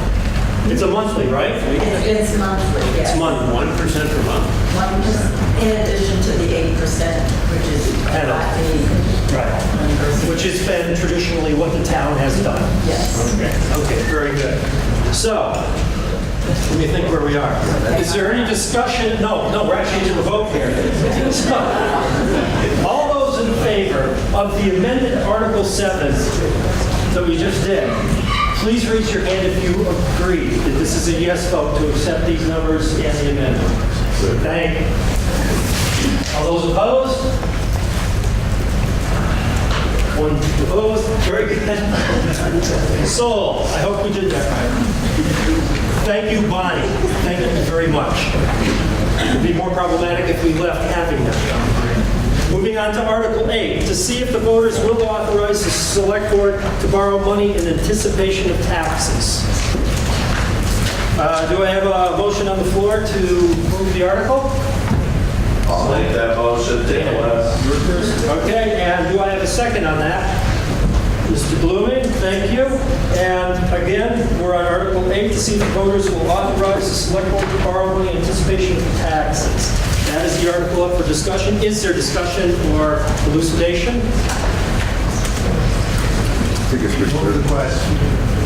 We have a move to the question. Excellent. That's all I need is 3/4 of the body to agree with closing discussion. Thank you. All those opposed? Very good. So, restating article, to see if the voters will authorize the Selectboard to borrow money in anticipation of taxes. A yes vote means you agree with the article. A no vote means you disagree with the article. So, all those in favor of Article 8, please raise your hand. Thank you. Those opposed? So passed. Cruising right along. On to the next page, number 5. Article 9. Shall the voters authorize the Selectboard to spend unanticipated funds such as grants, gifts, and/or interest? So, I will accept a motion from the floor to open debate. Joel Blooming, thank you very much. And I'll take a second. Thank you much. So, again, Article 9, shall the voters authorize the Selectboard to spend unanticipated funds such as gifts, grants, gifts, and/or interest. The floor is open to discussion. Call the question. Call the question. Excellent. Let's see. 3/4 of the body agree to close discussion. Please raise your hand. Thank you very much. Those opposed to closing discussion? Excellent. Now we get on to the main event. The article is, number 9, shall the voters authorize the Selectboard to spend unanticipated funds such as grants, gifts, and/or interest? All those in favor of the article, please. No, what we did was we closed discussion. Now we go on to actually voting on the article. Yeah, Yeah, I didn't, whatever. So, that is Article number 9. All those in favor of Article number 9, please raise your hand. All those opposed? Excellent. Number 9 is history and approved. Article 10, shall the voters exempt the Masonic Lodge Mt. Lebanon, number 46 land and building from taxation for a period of 5 years as provided by Title 32, Section 3840 of the Vermont State Statutes. I'll accept a motion to open discussion. Yes? Very good. Mr. Stompsky. Do I have a second? Dale, second, sir. Thank you, sir. Is there any discussion or anybody wishes to address this article? Who said call the question? Mr. Blooming, if I have 2/3 of the body interested in any discussion, please raise your hand if you want to end discussion. That's a yes. Those who want to keep discussing this, raise your hand and say no, you don't want to stop discussion. Very good. Now we can actually move on and vote on the article. Article number 10. Shall the voters exempt the Masonic Lodge Mt. Lebanon, number 46, land and building from taxation for a period of 5 years as provided in Title 32, Section 3840 of the VSA. All those in favor of passing Article 10, please raise your hand. Okay. All those opposed to passing Article 10, raise your hand. So passed. Article 11, shall the voters of Jamaica sell the property known as tax map 0, is that 00 or 00T-12 to Lorenzo DeConinck for $12,000. I'll entertain a motion to, yes, I got my motion? DeConinck. I'm sorry, DeConinck. Anytime I mispronounce anything, the written is the law. So anyway, do I have a motion to open up discussion? Make that motion, Dale. Thank you. A second? Excellent. Discussion is open on this one. Article 11. Shall the voters of Jamaica sell the property known as tax map 00T-12 to Lorenzo DeConinck for $12,000? Floor is open for discussion. Yes, true, and then this lady over here. Looking for an explanation. Explanation? Why? Property was obtained by the town in pursuant to the procedures for tax sale. The owner has come back to us and asked basically to buy it back for the costs. So it involves the cost of the taxes and the lawyer's fees and other expenses that brought us to the $12,000. So he wants to maintain his property. It now belongs to the town. We're asking to sell it back to him. The town, as the Selectboard generally doesn't want to be landlords, so it makes it a little easier for the town. The question then becomes whether the town is interested in selling the property, which we own through tax sale, back to the original owner for the cost of the taxes, the lawyer's fees, whatever other taxes Terry put on it. Okay, does that explain it for folks? Yes. Mary Carlin, where's this located? Old Route 8. Old Route 8. Down in East Jamaica.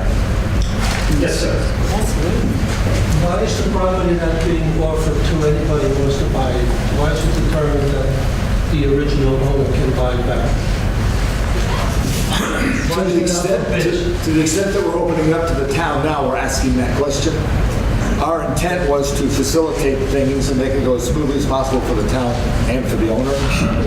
The property, clearly, if there's anyone interested in it, they may say something now. But we're asking. The town is trying to be as reasonable as it can with the property owner. He's paid the taxes. He's brought himself up to compliance, and we're just trying to be as reasonable as we can. If there's another person who would like to bid on the property, if the town decides not to sell it back to him without going through the full procedures, more lawyers' fees, more hearings, and all the other stuff, that's the direction we'll go. Yes, sir. I am Lorenzo DeConinck, and I did pay everything up front to your town, to our town. Had some difficulty in some finances, but I've concluded in paying everything from the taxes from the past and the lawyer fees to the town, and I'm just wishing to get my property back, and that's why I'm here. Thank you. Any other questions or discussion? Yes. So anyone else can purchase that property for $12,000 right now? Or does it go for what he bought back up? No, it would then go back into the bid process, and we have to start over again, back to the lawyer's fees, back to all the other little financial fees that's going on, and understand that anything over the $12,000 approximately, because we haven't got the exact lawyer's numbers yet, will go to the owner. Because with a tax sale, the town only takes the taxes and fees. So if it is sold independently through the regular process, anything over what the town wants or needs from the new purchaser will go to the previous owner. Does that make sense? Just brief, but I have Joel, I have Lou, and then Margaret. Yes, Joel. So if the town defeats this motion, then this goes back into an auction? We'll have to start the auction all over again. It's not a tax sale, it would go to, I would call it a public auction. I mean, it'll go out for publication. Yes. Lou, has it already gone on for tax sale, or is this? Yeah. Okay, so therefore the public has already had the opportunity to bid on this? Yes. Okay. Any other questions? Yes, sir. What? Stand up, Marker. Oh, yeah. One question. Yep. Second. Oh, very good. I thought you said you had a question. Oh, good. I said bad ear, wrong side. I mean, okay. Excellent. So it's been called. And second, all we need is two-thirds vote of the body to decide to close discussion. All in favor of closing discussion, please raise your hand. Thank you. All those against closing discussion, raise your hand. Discussion is closed. Very good. Now we move on to the actual article itself and a vote, pro or con. Article 11, shall the voters of Jamaica sell the property known as Tax Map 00T-12 to Lorenzo DeConinck for $12,000. All those in favor of Article 11, please raise your hand. Okay, and all those opposed? I think it passes by a majority. Very good. So Article 11 is passed. Very good. So we go on to Article 12. No commentary, please. Shall the voters of the Town of Jamaica authorize the Selectboard to sell and otherwise convey property acquired through tax sale proceedings? I'll accept a motion to open discussion on Article 12.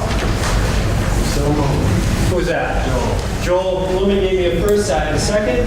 I can second. Good for me. Thank you very much. So, the article is number 12. Shall the voters of the Town of Jamaica authorize the Selectboard to sell or otherwise convey property acquired through tax sale proceedings? Is there any discussion? What's the question? Oh, I have. Sorry, what properties are you thinking of unloading? We have 2 lots in Mount Acre, we have a lot in Gilwood, and there is another lot on Smith Road. So those are 4 possible parcels. Watch for announcements if you're interested in them if you pass the article. Yes, Joel. This article standard procedure for the town. Yeah, I believe this is standard procedure for the town. Yes, it is. We just never, we didn't need to do this before.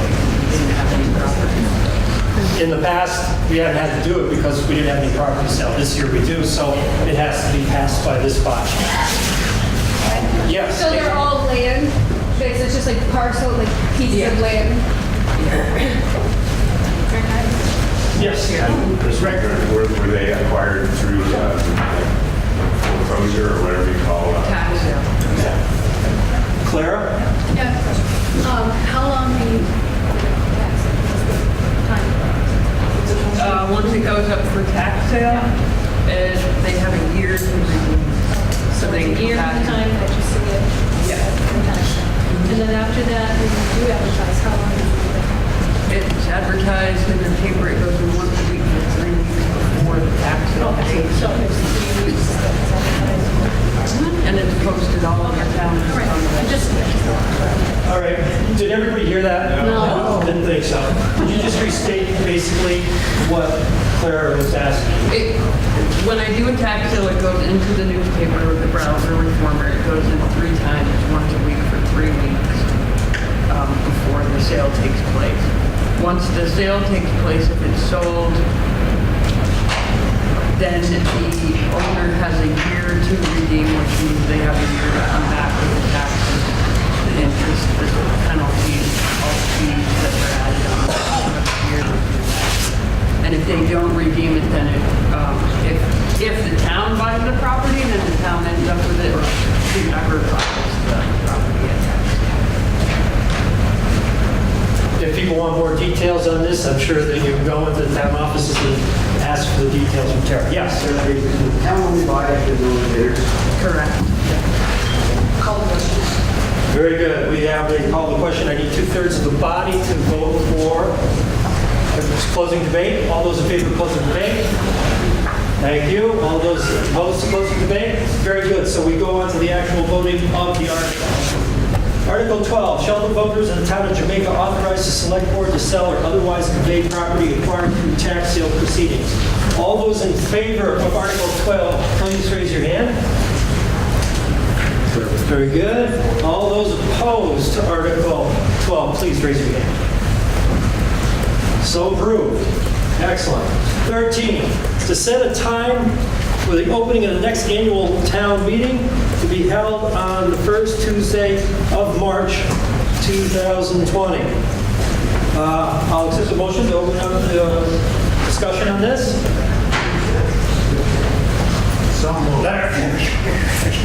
Okay, we can go Bonnie. I'll give you a second. Excellent. Now, again, restating it. Sorry, this is just the way the copy will do it. Article 13, to set the time for the opening of the next annual town meeting to be held on the first Tuesday of March 2020. What would that date be and what time do we want to have? 3rd? March 3rd? It would be March 3rd at 1. Well, there's a question. Yes. Please, Paul, speak to it. Generally speaking, we alternate the town meeting with the school board meeting. Are we clear what's going to happen to next year if we're going to have a school board to have a meeting? We will not have a school district meeting next year because the school district board dissolves, as of July 1, technically. So we will not be having a school district meeting next year. Therefore, I would recommend 10 a.m. on the 3rd, by virtue of not having to alternate. Yes, April. So where would the district meetings be? There will be larger informational meetings that we attend, just like we do with the meeting, right? But that is a question about the school board. We are dealing with the town meeting here. So this afternoon, your question is very pertinent. Right now, it's not pertinent to this article. Is there any other discussion? So what we're looking at is that we would have it on the first Tuesday of March, which would be the 3rd of March at 10 a.m. Correct. Yes. Thank you. 2/3 of the body want to close discussion on this article? Thank you. Those not willing to close discussion, say no. Raise your hand. Yeah. So your article is Article 13, to set a time for the opening of the next annual town meeting to be held on the 3rd of March at 10 a.m. All those in favor of Article 13, please raise your hand. Excellent. All those who are wanting to meet at that time, please raise your hand and say no to Article 13. So passed. 14, to transact other business that may legally come before this meeting. Just for people to know, in other business, what this is what we've been doing throughout this is we've had legally warned articles. A lot of them have to deal with financial issues. That's the law. And that's why we vote the way we vote. Also for the positions in the town.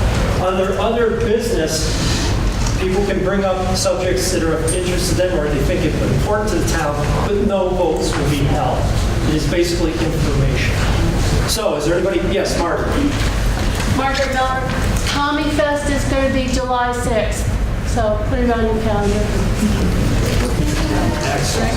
Yes, Mr. Stowski. I want to thank Paul Fraser and Terry for all the work they've done on the FEMA project. I know it's been a long process going since 2011, and I think they deserve a round of applause.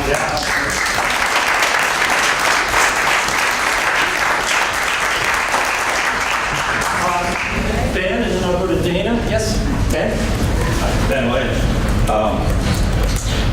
I'd like to authorize the select board to look into electrifying their seats up there so we can hear them clearer. I was having an awful time trying to follow the conversations.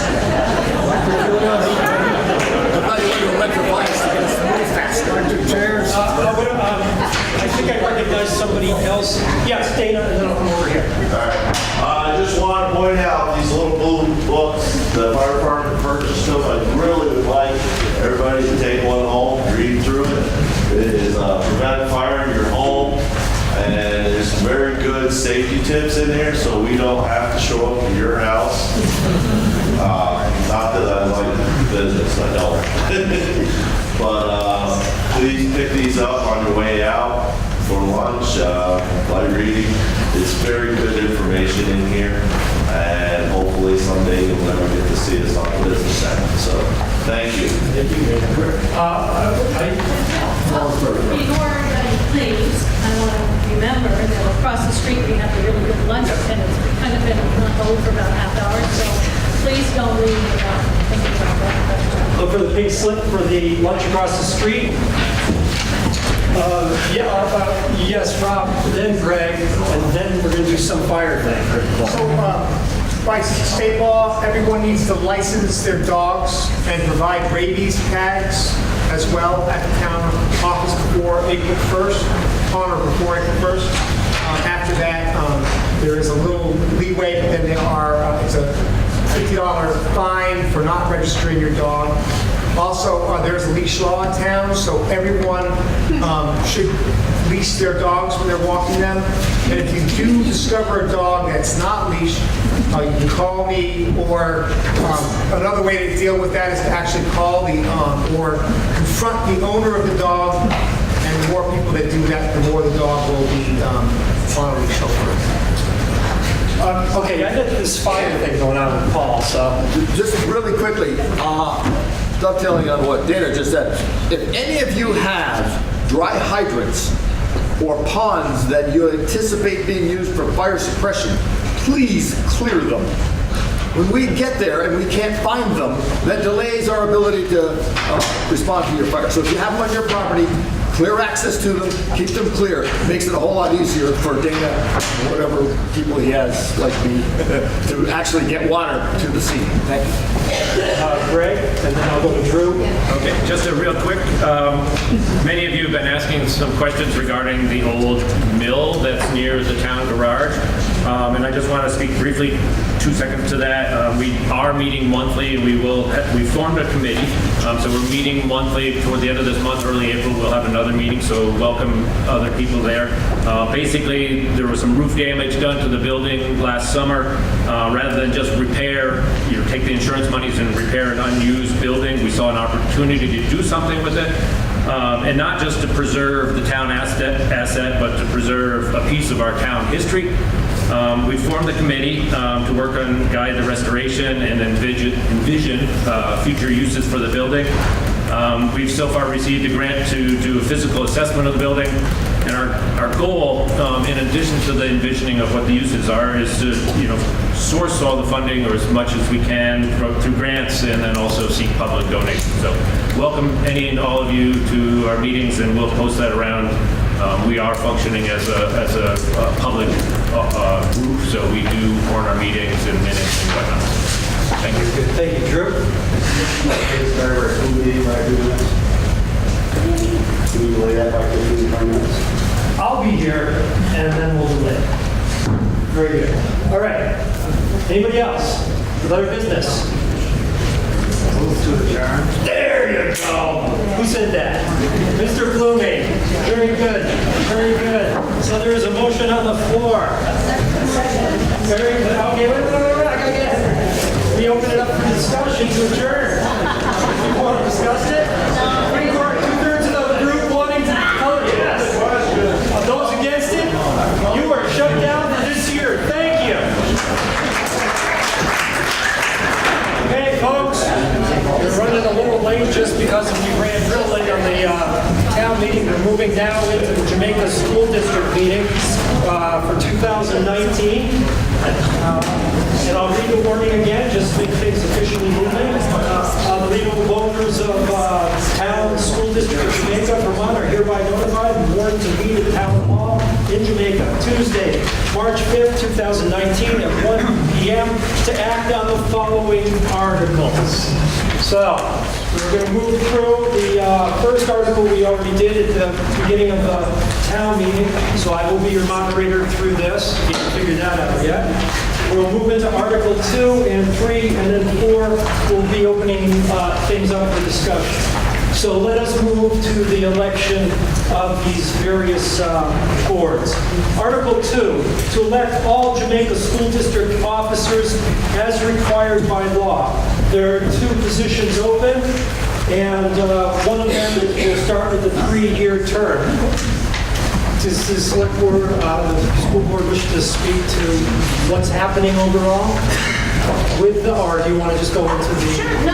We could, the 2 positions that are up for the Jamaica School District, as most people know, that the school board will be disbanded as of July 1 or June 30th.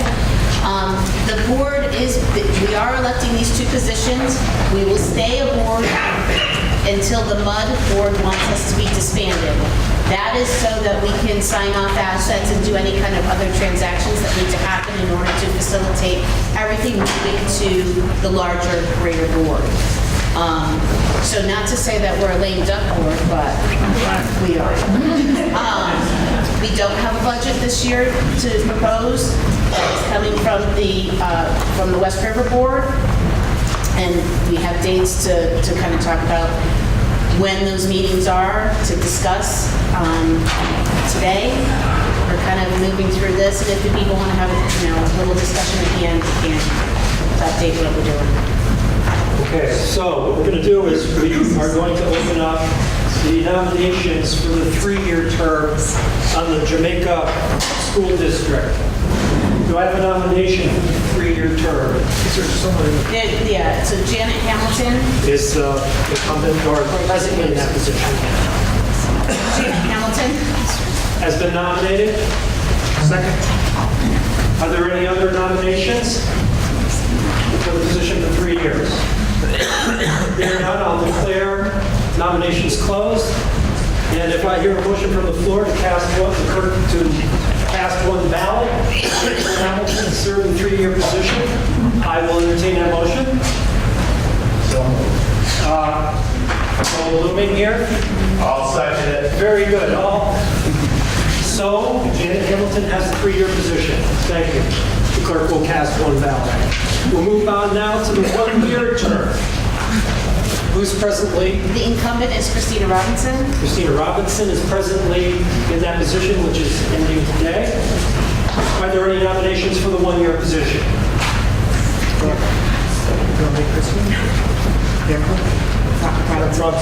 Okay.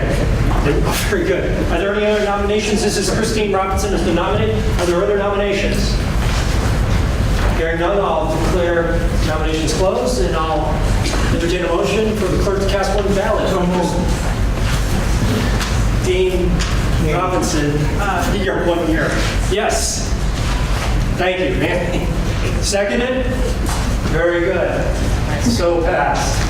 Christine Robinson has that 1-year position.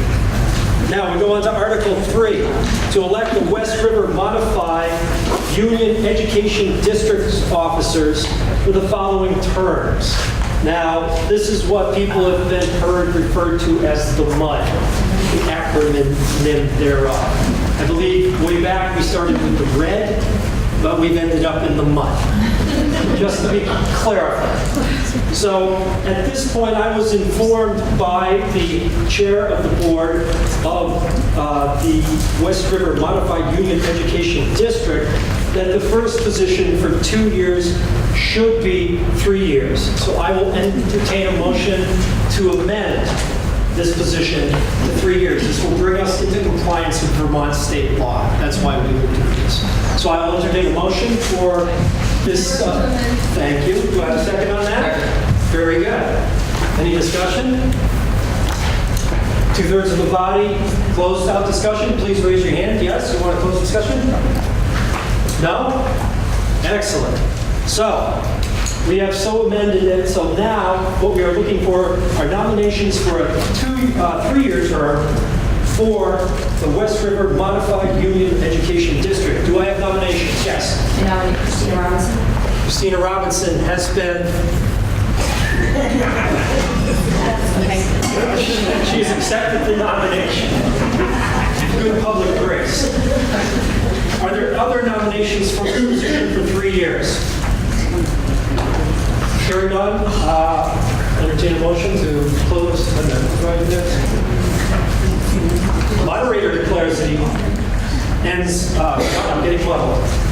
I declare, the moderator, that nominations are closed. I will entertain a motion that the clerk cast one ballot for Christina Robinson to be your 3-year, is it? 3-year. You got a 3-year for the month. A second? Second, thank you. Christine Robinson is your 3-year representative on the West River Modified Union Education District. Now we have a 1 year of a 3-year term open. Who's presently in this position? Drew Hazelton. Drew Hazelton presently holds this position. I'm opening the floor up to nominations. I nominate Drew Hazelton. Drew Hazelton has been, not surprisingly, nominated. Are there no other nominations for the position of 1 year out of 3-year term? Hearing none, I close nominations, and I'll entertain a motion that the clerk cast one ballot for Drew Hazelton to fill this 1-year position. Thank you. Joel Blooming, a second? Second. Very good, thank you. Drew Hazelton, by acclamation, is your 1 year of 3-year term for the West River Modified Union Education District. Very good, thank you. That was the offices that we needed to elect by law. Now we're moving on to Article 4, to transact any other non-binding business to properly come before this meeting. So Greg, I'm going to ask Drew to join us because we have both boards with. So Drew Hazelton has spoken to me, and he will make a presentation on what all is happening educationally to our town and district. No, I said I would answer your question. That's different than You got to tell them what you're going to talk about first. So, you want to speak? Let's talk about the dates. So, yeah, first, we'll start with the dates, we'll end with the dates, because they're very important. Go ahead. So, I wanted to let everyone know on March 18th is when we actually are having the budget informational meeting, which is at Lebanon and Greg. Again, it's March 18th, and that's at 7 p.m. The vote on the actual budget will be on March 27th. So the informational session for the budget, the greater budget, is going to be on March 18th at 7 o'clock at Leland and Gray. And then March 27th is the actual budget vote day. That's when you actually have to vote on the budget. And this is going to be for the whole budget. All the elementary schools and Leland and Gray, everything in the district is in that budget. Where? At your polls. At your polls. So is it going to be in town? Yes, it'll be at the town office, correct? Yeah. And the poll hours will be 10 to 7. Is that in Australia? Yes, it's Australia ballot. The third date is March 26th. 7 p.m. is the annual meeting. Much like there's an annual meeting for Leland and Gray, there's now an annual meeting for the West River Unified Union School District. So if you're interested, we will have an open meeting just like this. The moderator, that is on the 26th followed the next day by your Australian ballot budget vote. So that's where we were talking, that's where we'll be able to take, or that board will take questions from the floor about concerns, concerning the entire overall school board activities. Where's that meeting on the 26th? Leland and Gray. That's at Leland and Gray also. 7 p.m. at Leland and Gray. Okay. Thank you. So just to recoup, we have informational meeting on the budget on the 18th at Leland and Gray at 7 p.m. On the 26th, there'll be the annual meeting of the district board at Leland and Gray, 7 o'clock also, where as we would discuss our school budget here on the floor, that's where you'll be able to discuss it there concerning the entire district, including Jamaica. And then we have the Australian ballot on the 27th of March. The town offices will be the polling place. It will be open from 10 till 7. Tell your friends, tell your neighbors, get out and vote. All right. Okay. So just to kind of recap where we're at and how we got here. We were actually looking at a chart that Stephanie has from at least 2012, where we really started this discussion. The moderator pointed out we started with a red and ended up in the mud. That's true.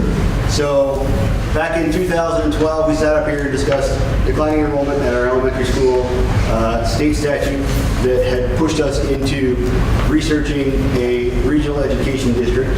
We spent a lot of time in many study committees and went through the process of trying to find out whether the regional education district made sense for us. A lot of us were on those committees and explained it to you back then. Ultimately, we decided not to move forward with any action at that time. Fast forward a couple of years, Jamaica had some votes to whether we were to stay in the Union School District that we formed with Leland and Gray 40 years ago. We actually had a couple of town votes, and the town, after a series of study committees and votes, decided to stay in the Union School District. We then entered into some study committees under Act 46. And once again, we put together committees and looked at not only the financial aspect, but the educational opportunities for students by combining our governance structure under the new Act 46 law that was passed in 2015, I believe. That came to the voters as a set of articles of agreement, and Jamaica voted to join this modified unified union district. So we joined with Newfane, Brookline, Townsend, and Wyndham decided not to vote in. So they are still independent in their elementary school, but maintain part of the unified district for 7 through 12 because of the original agreement when Leland and Gray was formed. My understanding is today they will actually be voting to try to exit that unified union, much the way Jamaica did 3 or 4 years ago. So where we're at today is the board was formed about a year ago, a little over a year ago. After Jamaica voted in, all the towns voted in, the board members were elected and tasked with designing a completely new education system for the district. We went through the Articles of Agreement. Some of the things were very clear in the Articles of Agreement, so there wasn't a lot of discussion needed. One of those was elementary school choice. It was written right into the Articles of Agreement. That was going to be offered. Other things we looked at more in depth. And the board looked at some very drastic proposals early on. Anybody that remembers option 1 and option 2 of June that really kind of set the public on fire about education.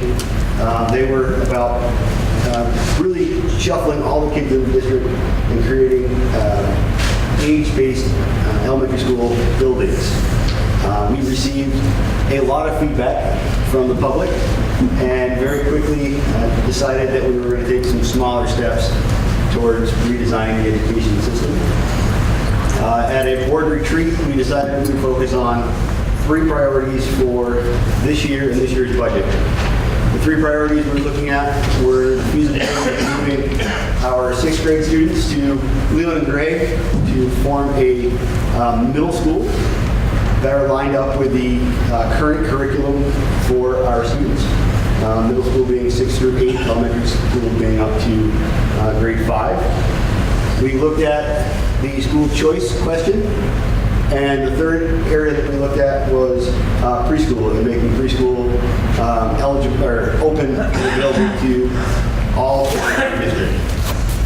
The board did a fair amount of research looking at what was being offered to our students, not only in Jamaica, but in Townsend and Newfane and Brookline, what they had for availability of preschool, the hours, the cost, what the programs looked like. And over the last 6 months or so, we kind of chipped away at making those decisions, which has brought us to where we are right now with a proposed budget and an operational structure for next school year. As part of that, there has been some effects on our local school. Our population in Jamaica, the student population, has been declining as long as I've been involved in school board, so at least 10 years. The last student count was plus or minus 60 students at Jamaica. With the 6th grade students moving to the and school choice, that number has declined to plus or minus about 35. So that is going to have an effect next year on the staffing of the building. So we've heard some stuff around town, what's going on with Jamaica. That's what's going on with Jamaica. There's going to be a lot less kids in Jamaica next year than there was this year and there was previously.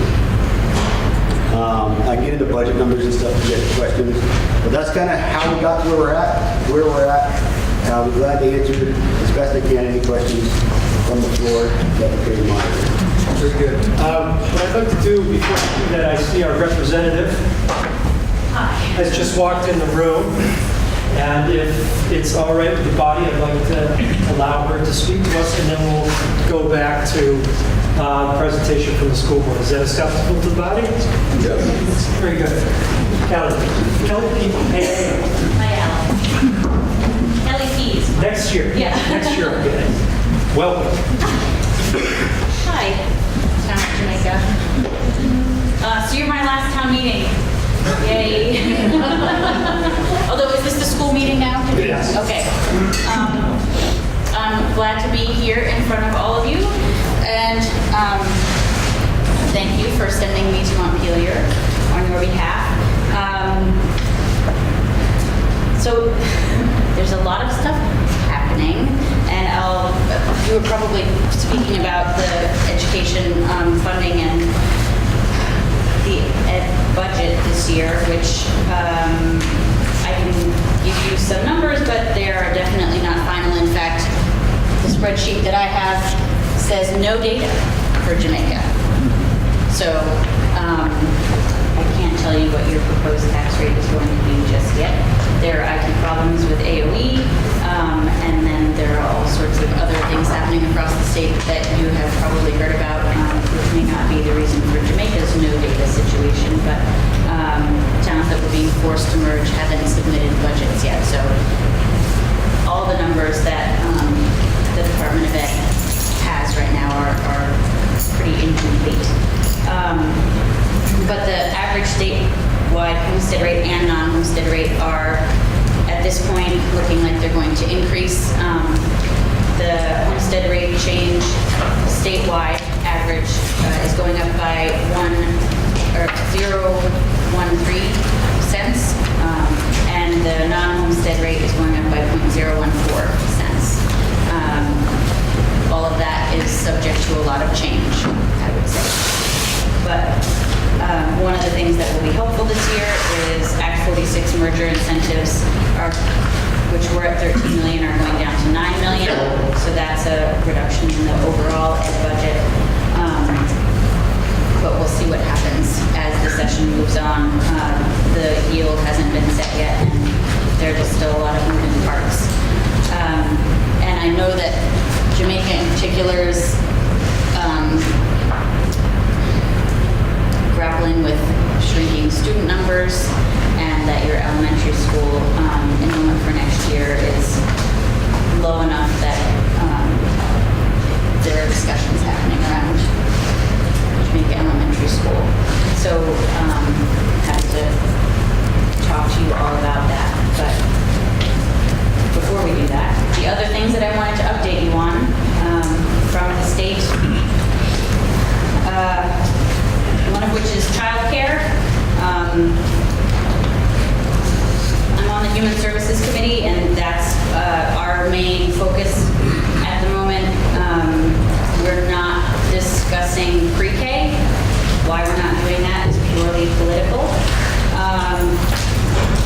but they're trying to attack the affordability challenge of early education through the child care side of it this year. We are looking at changes to the child care financial assistance program, which is the subsidy program that they can apply for to pay for their child care portion of either an early education program or child care program. And that is looking to expand the number of families who are eligible for the subsidy and increasing the level of benefit that they can receive, so that people are paying less out of pocket. There's also, hopefully, investments in loan and grant programs for people who work in early education. One of the challenges for a lot of current programs is that they aren't able to hire qualified staff.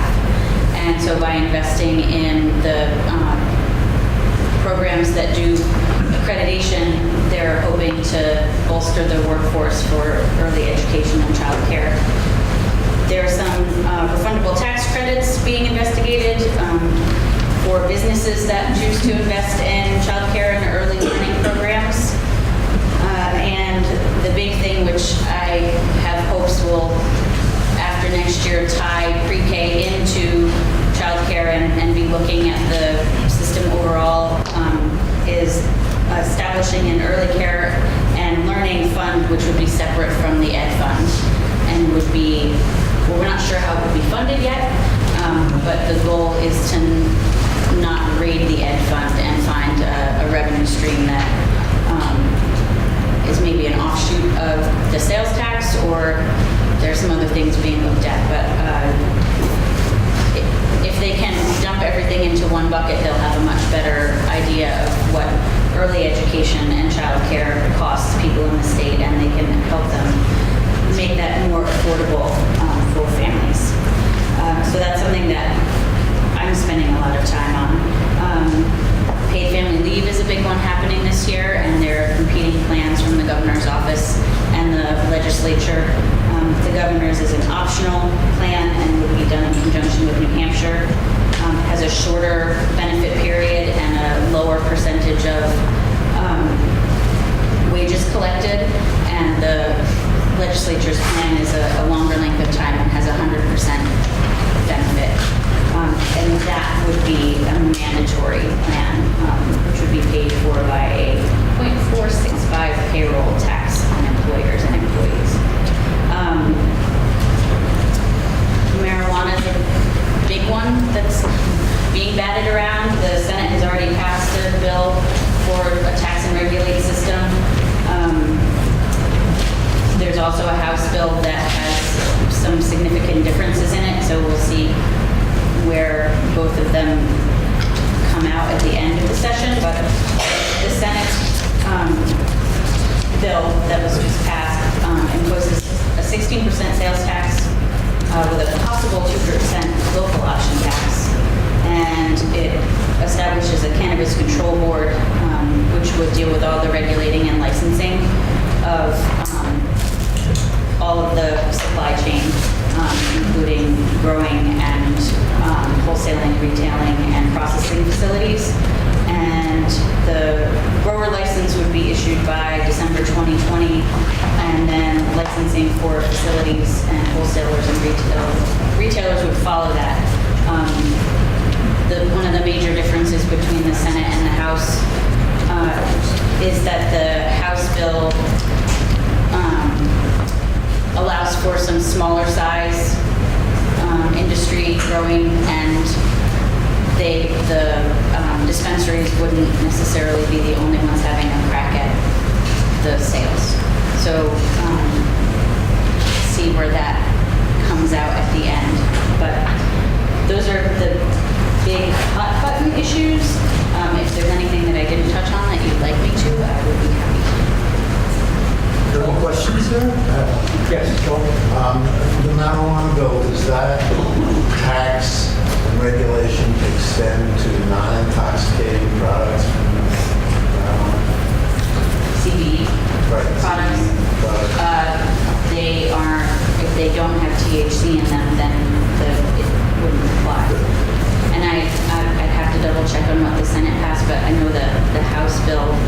would exempt medical patients from paying tax.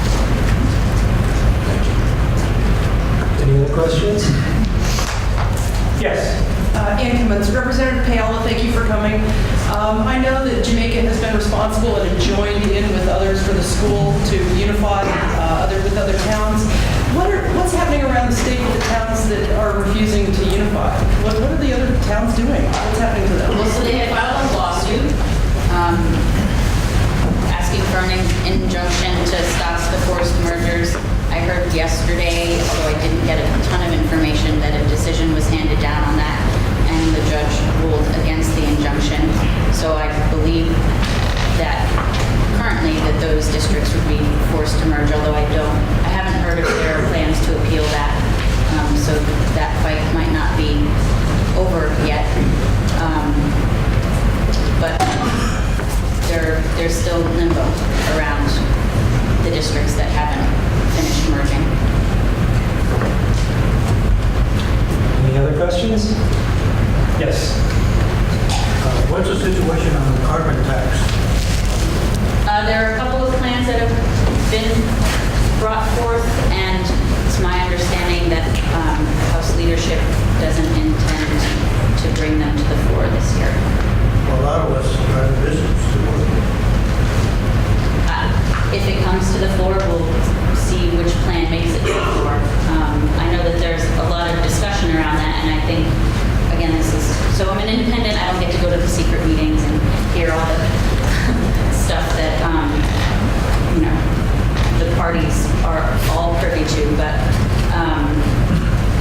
What do you mean secret meetings? I shouldn't have said the secret meetings, I apologize. That was a flip statement, I'm sorry. The House leadership, I believe, would like to see that come up in the next year, the biennium.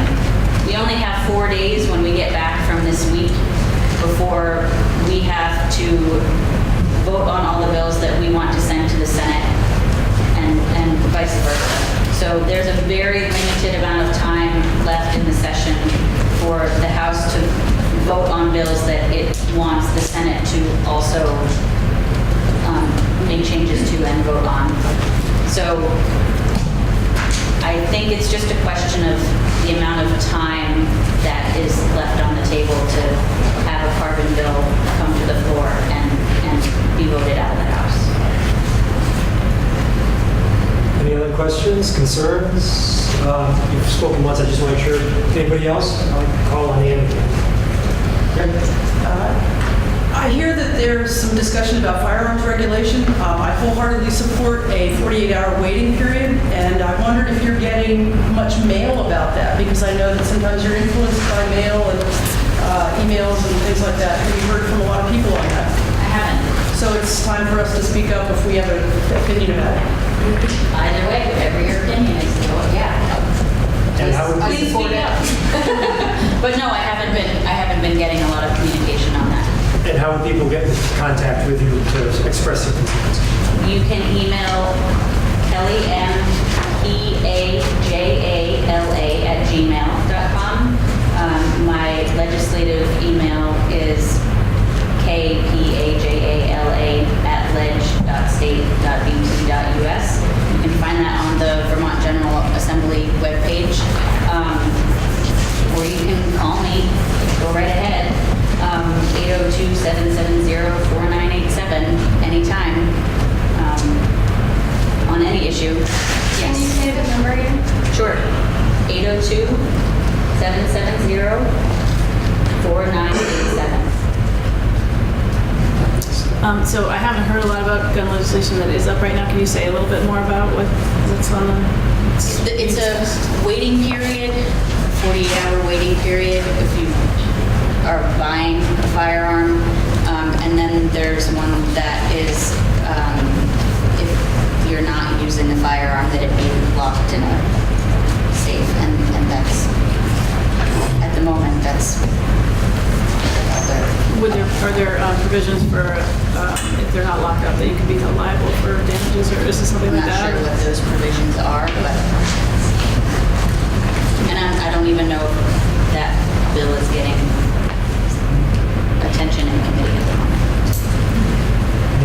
questions? You have her contact information if you have concerns now or coming up and they surprise you and you need to get in contact with her, please do. And I thank her for coming and presenting and representing us in Montpelier.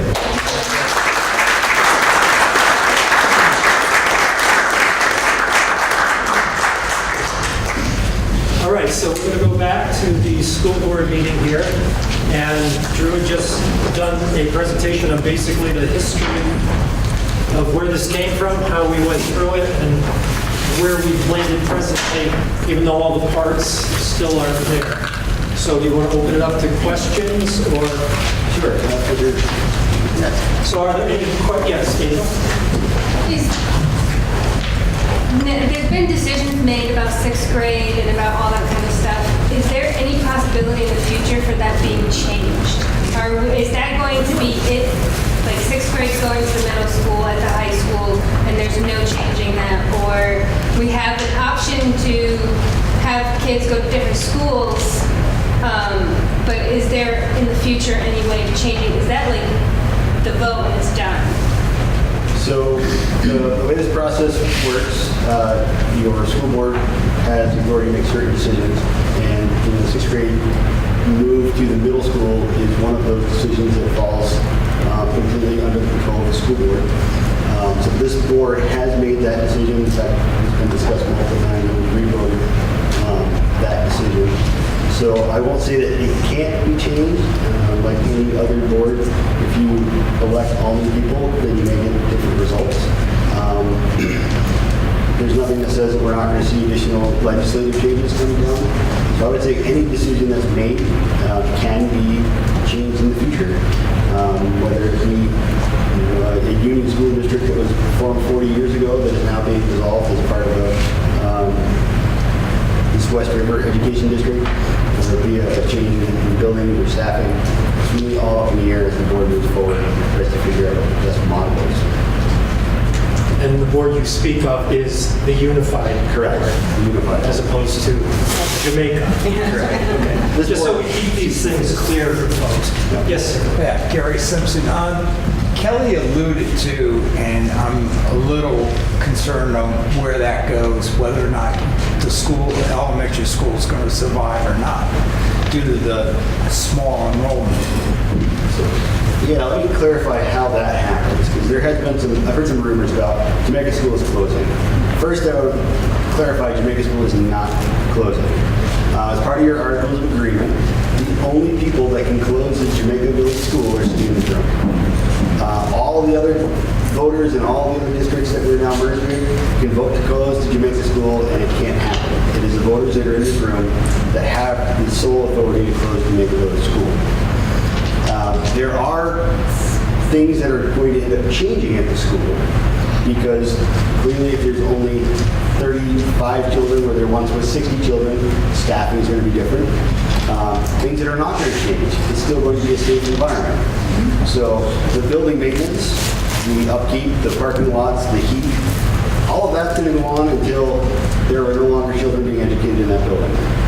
So some things will change, staffing will be adjusted based on the students, but as far as closing a local elementary school, it is completely in the hands of the voters of this town. If the town voters decide to close the school, which would come as a recommendation from the board would ask the voters to close the school, and the building would then be turned back over to the town for $1. That's written into the articles you all voted and agreed to in 2015. Does that clarify? Yeah. Or that applies it for me. Lexa? The question go back to the enrollment. The lack of enrollment of children, is it because children aren't moving to town, or is it because children are going to be leaving the Jamaica school and going to either Townsend or Newfane? And how many are moving to Townsend and Newfane? Not moving physically, but just to go to school there.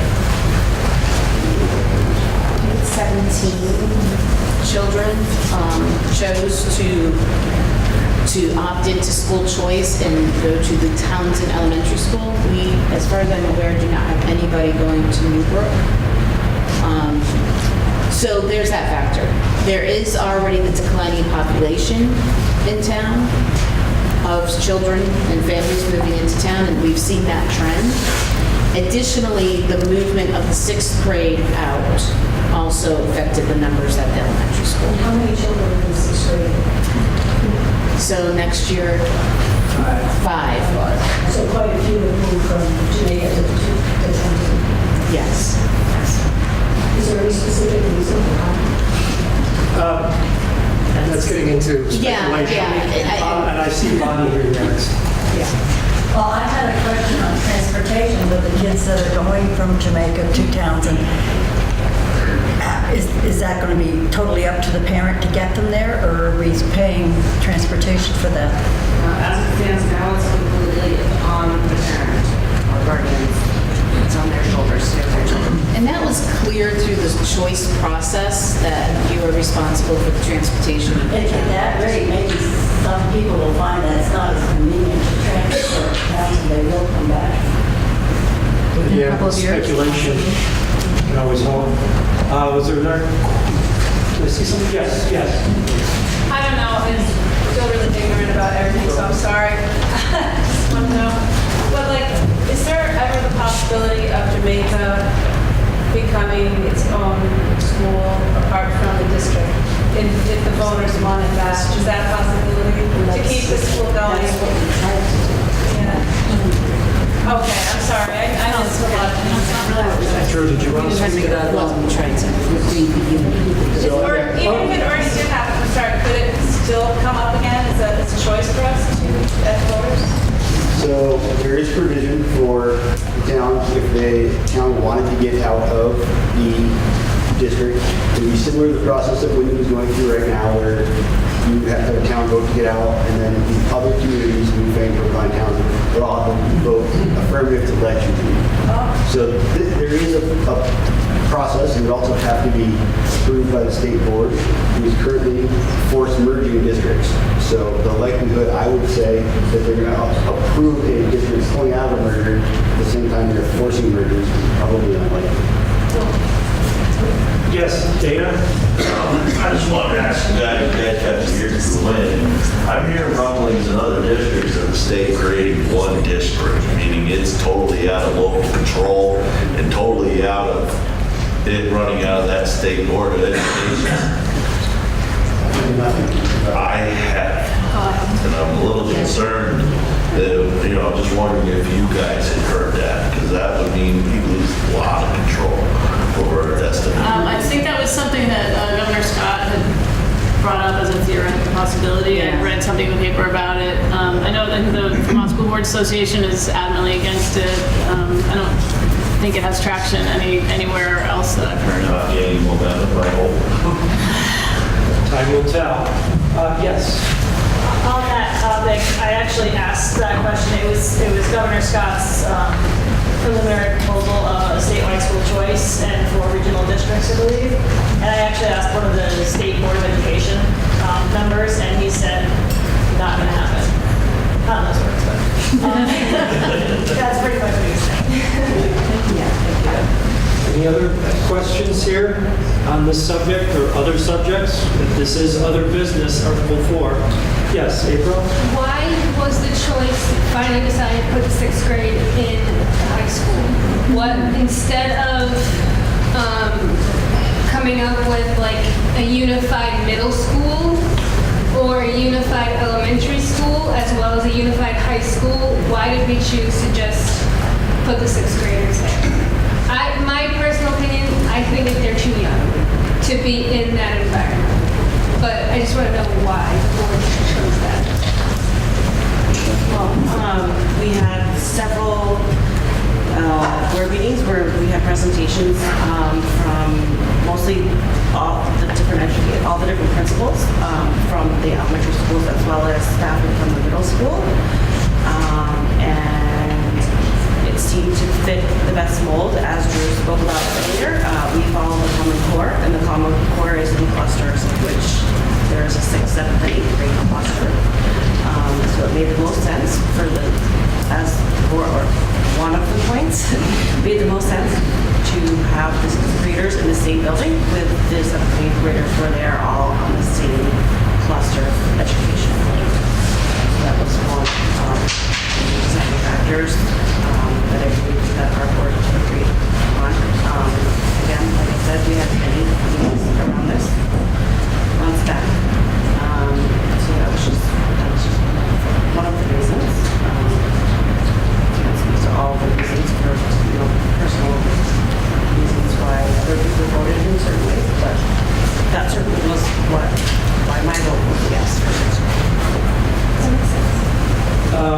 Yes, sir. And I think for folks on the dais here, just a little more projection. Some people are having a hard time. I was curious if Jamaica was all of a sudden decided the rest of the families to have all the kids go to town and anything, are they equipped to handle the other 30 kids with the special needs kids and whatnot? Has that been discussed? Physical space? Physical space, the education part of working one-on-one. So if, per se, that everybody would just say, okay, we're going to leave Jamaica, and everybody next year went down there, are they ready for that? Or?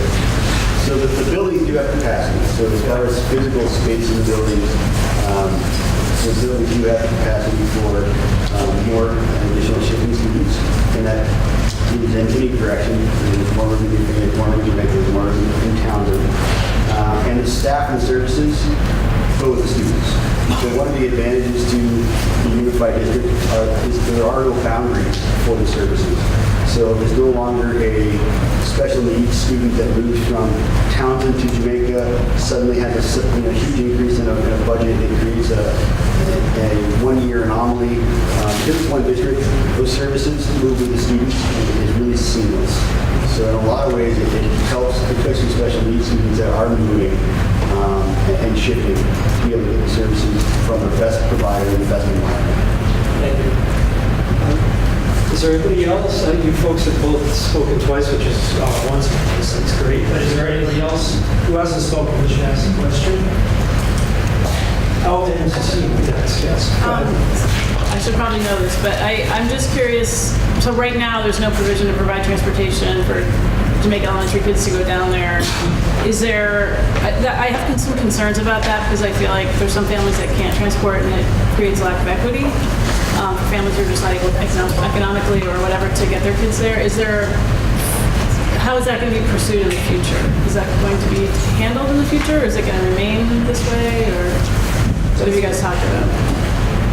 So I believe now that we've been through the school choice process, we understand where the students are going, what the capacities of buses are. The policy that we had of transportation was that they are welcome to use buses as long as there's capacity.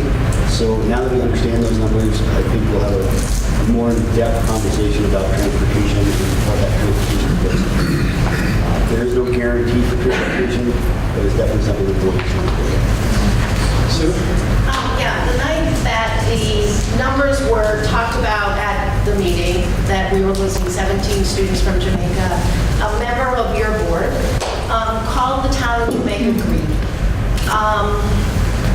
Is that the perception we're going to get from this board, that it's going to be town against town, and if other towns think we're greedy because we want to keep our school open?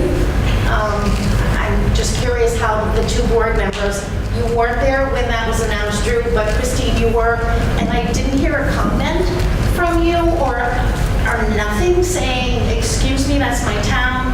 I don't know, I would have liked to have heard something that says, wait a minute, you haven't even told the town yet. You've announced it, it's been 2 seconds since it was announced, and most of us didn't hear it unless we saw it on the television. It hurt. I mean, it hurt a lot of people in this town to be considered greedy. That's not acceptable, not at all. I absolutely agree with you. Okay. I was trying to obviously not have a shouting match back and forth right there on that stage. That particular board member and I have already had grievances with one another, and I've made formal complaints to our superintendent. And I absolutely hope that that is not going to be how our board presents ourselves. That a certain amount of board I would be proud to sit on. So to answer that, thank you. Absolutely not. Yeah. It was just, Thank you. Do you want to say something? Kendra? Yes, please, sure. I would like to say at the last meeting, the Voters of Jamaica were brought to the board, and the chair of our board has issued an apology on behalf of the board for that behavior. It certainly does not represent the board. The feelings of the board members or the board of the board.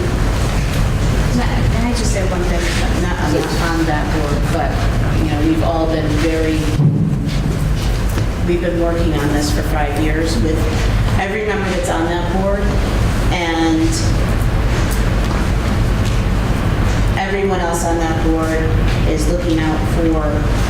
students in the district. I have to say they're great people sitting on that board, and everyone is greatly concerned about all of the students in the district. It's been a hard process. There's definitely emotions, but at the same time, I have to say that people are really thoughtfully going through the process, educating themselves, and this is a lot of time for people to be putting into it and learning a lot of things that we didn't have any idea about before. When it comes to funding, when it comes to curriculum, it's a lot of work, and I have to say that I find the majority of those people on the board hardworking, caring people who are really looking out for the students of the district. And I share your feelings. I think everybody in Jamaica did. I had Laura or Dina. My question got answered downstairs. Yeah, well, any questions, and you touched on the same thing I was going to say. If some of the families are wanting to stay in town, but then eventually, because there's only 2 of them left, you're going to be forced to go to another school, and maybe don't have a car, that was my question too. That was, I don't know, you said, I couldn't remember what you said, Drew, but you said that's one of the things that's coming up that we're going to be discussing. Judy Flower.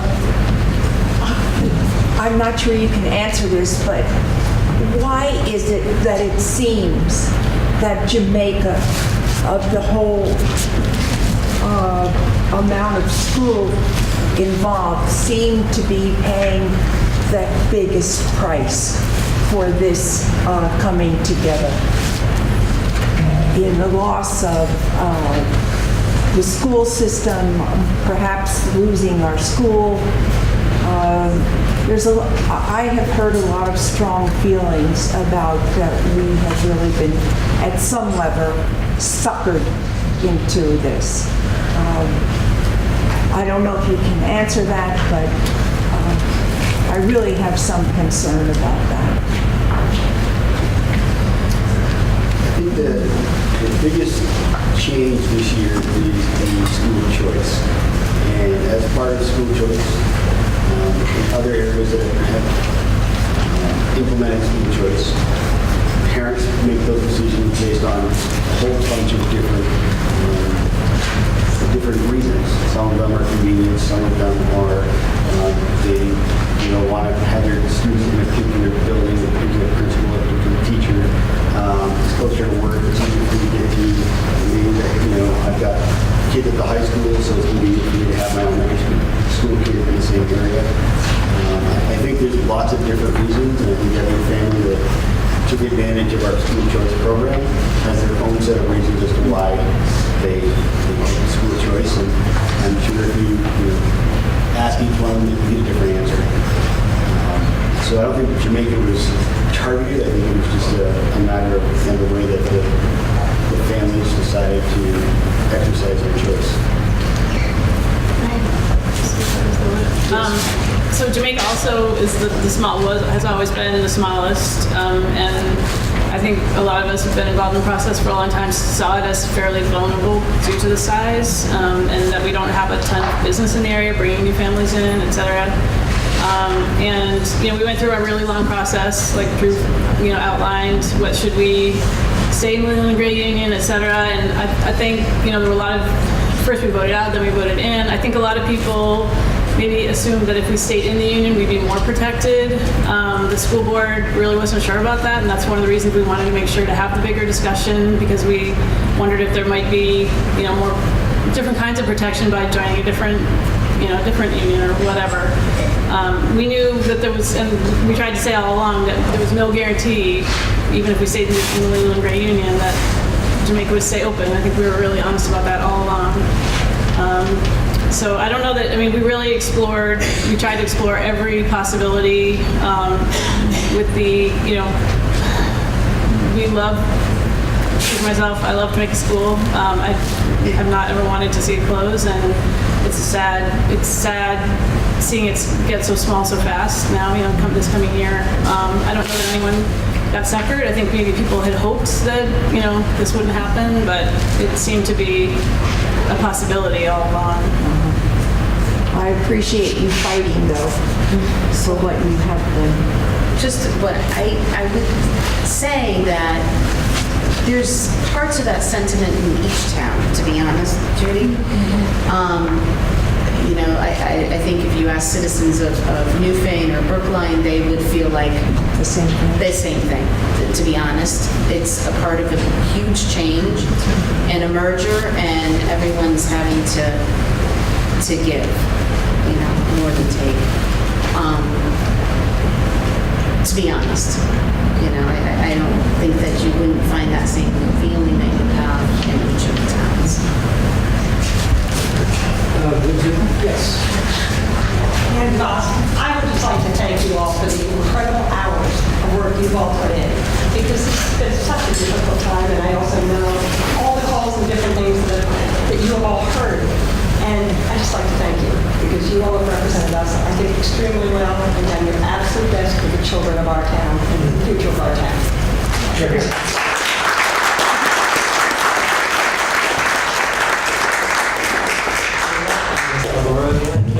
I just want to know, what's the next step? What's the next thing you're going to chip off the clock? What's on the game plan? So, the next, well, let me give you a couple next steps.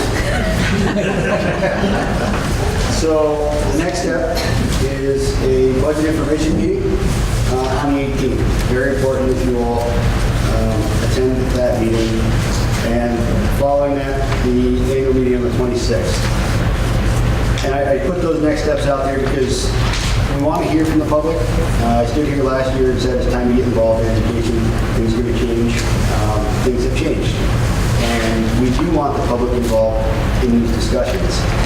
I want to put out a couple numbers so that you guys can kind of hear them.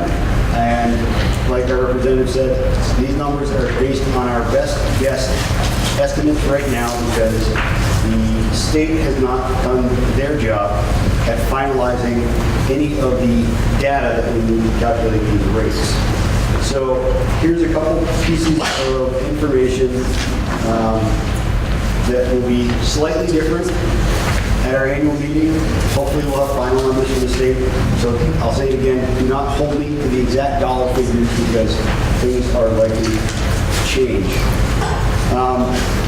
With all of our merging this year, looking at all of our expenses and looking at what we needed as far as infrastructure, you're actually going to see an increase in the overall combined school budget by 4.78%, plus or minus, depending on how that ends up. So why? Why are we seeing an increase in total dollars even though we've merged? And here's a few answers to those questions that we'll get into more detail at our budget meeting. We neglected to do a lot of maintenance on a lot of our buildings for quite a few years.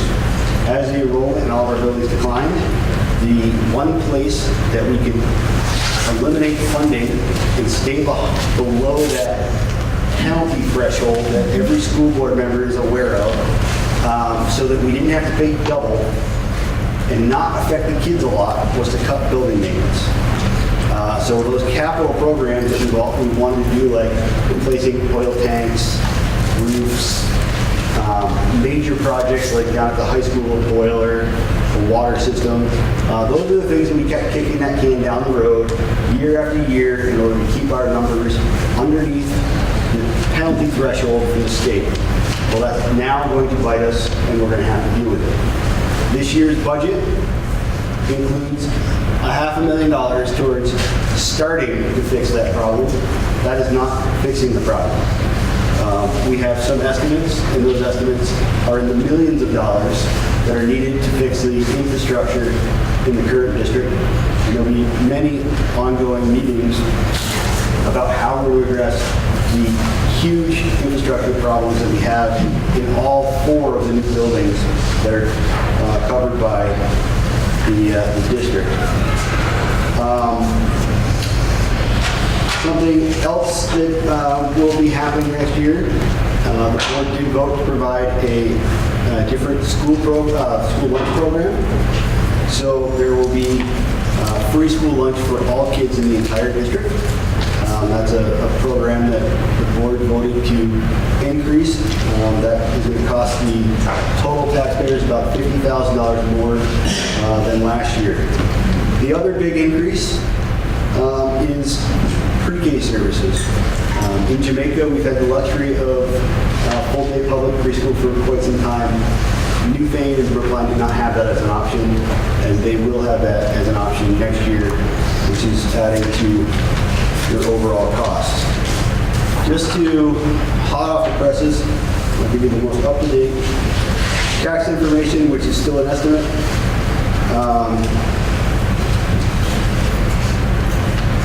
Your tax rate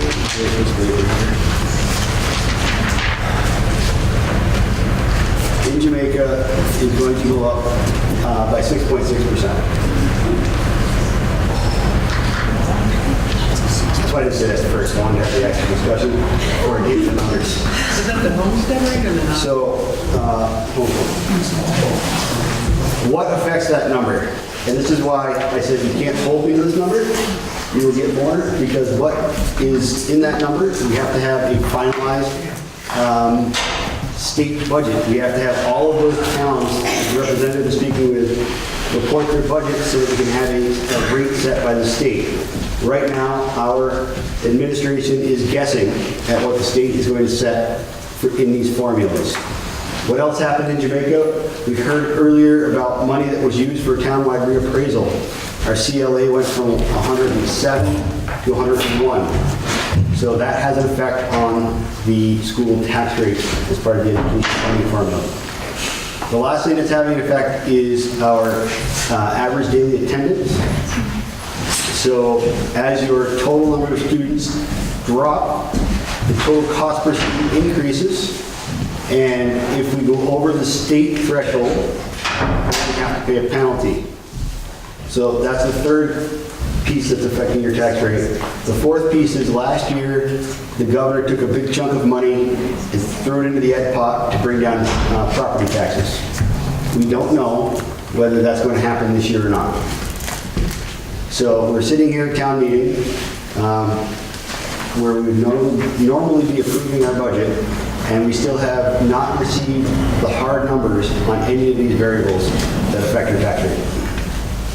And we are hoping by the time that you vote on the 27th that you have actual hard numbers that we can present at that annual meeting. Tom Tolbert, how does that, do you know how that compares to other towns? Newfane, how does that compare, the increases, Newfane, Brookline, Mountain? The sheet is over a week old, so. And is that the 4.75 on that sheet? This one here is the rate in Brookline is going up by 5.1, Newfane 9.3, Townsend 7.4. Okay. As of last week, yes. Last week. Which may change before next week.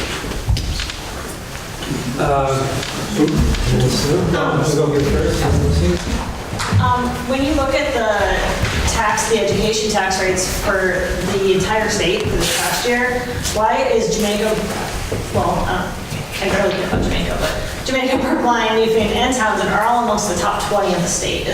What is the reason for this area district being so high on cost? We're below Route 4.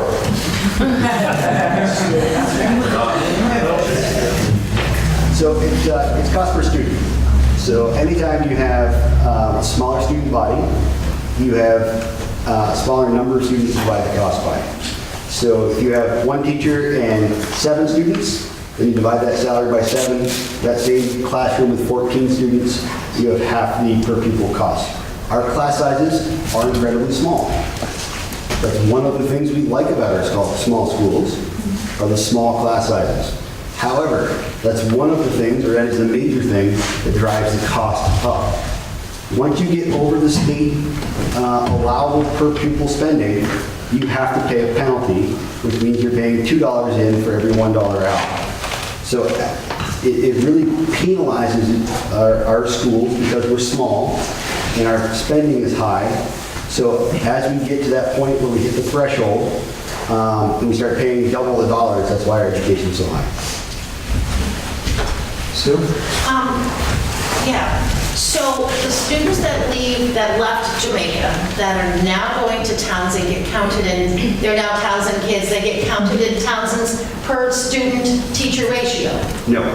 They still count for Jamaica. There are no more Jamaica Town lines. There's right, no lines but- anymore. Okay. So there's just one, there are no town lines. Okay. One pot of students. Okay, so Jamaica's numbers, of course, per student teacher are going to be much lower than what they will be in Townsend and Newfane. Do they compile it and say, okay, we have 4 fourth grade teachers, there are 30 kids, we divided 4 by 30, whatever. Is that that's how it's done now? So the way the calculation works is overall district. Yeah. And the cost per student in the overall district. Okay. So it may be that in Townsend, there are 15, 18 children per one staff member. It may be in Newfane that there's 12, and in Jamaica that there's 8. That doesn't matter anymore because we're one district. It will be the overall education spending in the district per pupil that we're looking at.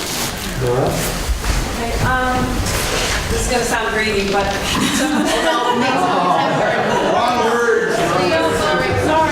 some people, not very many, but some people work at the Jamaica School. And as one of them, I would like to know, or know maybe you representing our town, Drew and Christina, is there some way that, I don't know if we'll have jobs, I don't know if there's any way that you can sort of like advocate for the people that currently work there, from our, custodial people to our food service people to our paras to our classroom teachers to our administrative assistant. We don't have a big town, and it's one place that some of us work. So is there any, are we just sort of just going to wait and see where we fall? Or is there any kind of, I guess there's no sort of security for any of us really, or is there, do you know anything about that? Staff. So professional staff, they'll be following the process that's laid out in your collective bargaining agreement. So all of your staffing and hiring is done through the superintendent's office, actually not a board function. So as board members, we will have no say or discussion as part of that process. Thank you. But because other students are going other places, is it possible for someone from Jamaica to get a job at another school because it's within the district? So there are no boundaries anymore. Right. All of these staff members work in the district. So they can be reassigned to different buildings or moved to different buildings. But that's a decision of the superintendent. Correct. The board has nothing to do with that. Right. Whereas in the past, that was one of the functions of the town board. No, it wasn't. It wasn't. I remember hiring people. It hasn't been for You signed a contract, but you don't do it. Yeah. Okay. Yeah. I didn't realize what I was doing back then. See? Okay. Are there other questions? Yes, Dave? So the actual equation starts at the actual student-to-teacher ratio. That's where it starts. It's a per spending, it's per pupil spending. So it's the total number of dollars spent per student. And just to make it even muddier for you, since we're talking about mud, students are not counted as one. They have different variables. So some students are counted as 0.4, some are counted as 1.2. Where does it start? Does it start with the actual student-to-teacher ratio and then all the other costs adds in? It's not a direct ratio between the student and the teacher. It's between the cost of the total cost of education, which is mostly payroll dollars, and the students. I'm sorry? And you can have 5 students and 1 teacher, but other costs come in. But then the actual equation start with actual student-to-teacher ratio and then the other costs come in. It's the total budget of the district, which is all of the building maintenance, all of the staff, divided by the total number of students based on the state formula. So one of the complicated things about the state formula is that a student does not necessarily count as a single student. A preschool student, for example, only counts as 0.4 or 4/10 of a student. If you go down there, I can tell you that the teachers will tell you that they are more than one. But according to the state, they are 4/10 of a person. That's where the equation starts. It starts there, yeah. The state formula starts there. So we need more kids. Everybody here work on that. Are there other questions here?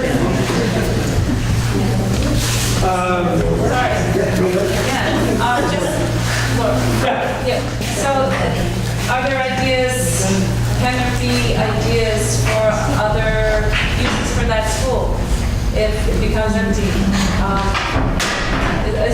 Well, when I asked before about opting out of the union, I don't really know how it works and stuff like that, but, and it become a private school or a charter school, I really don't know what that means either.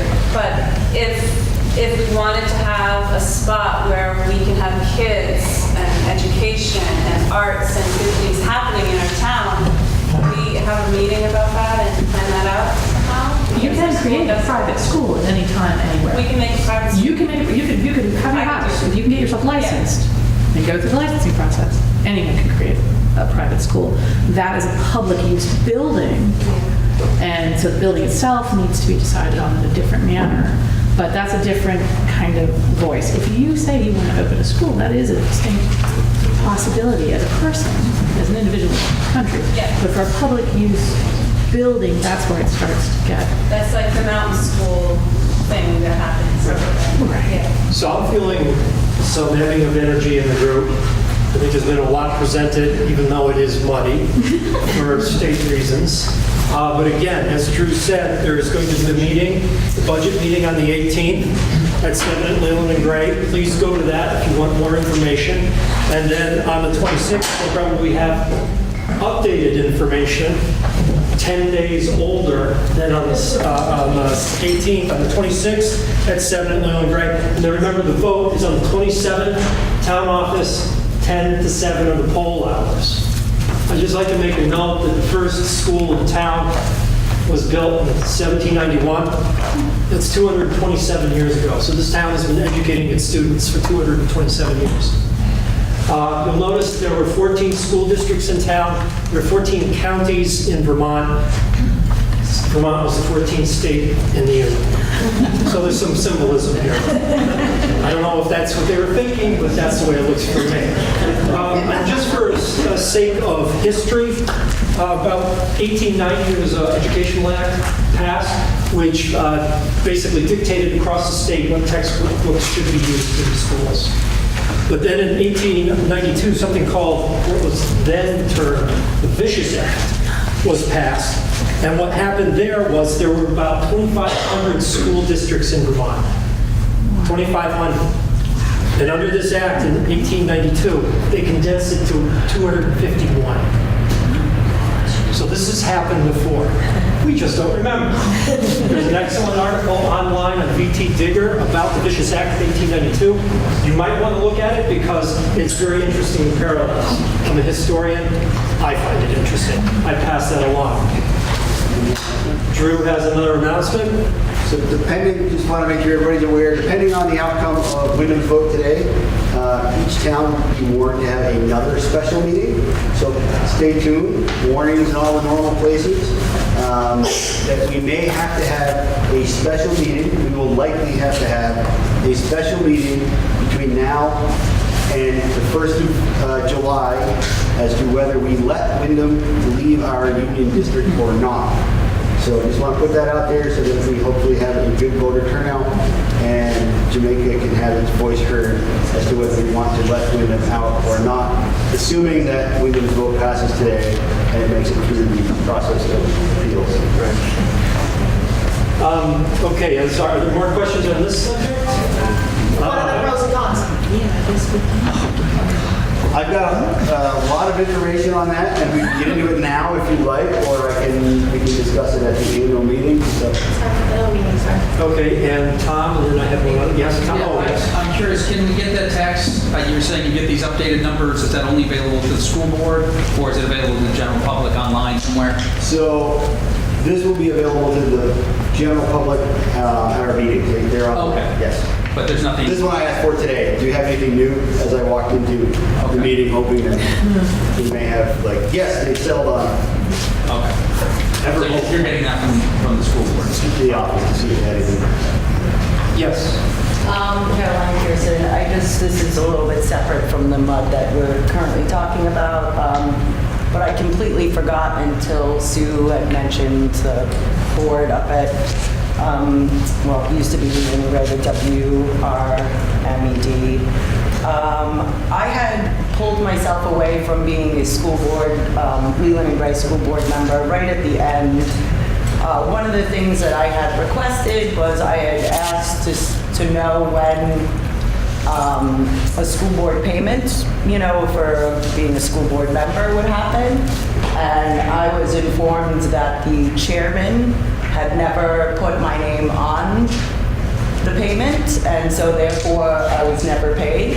I have no problem at all. I don't need a payment, but I think it's not really about the money. I think it's a little more about the power of the chairman and the exercising of those rights.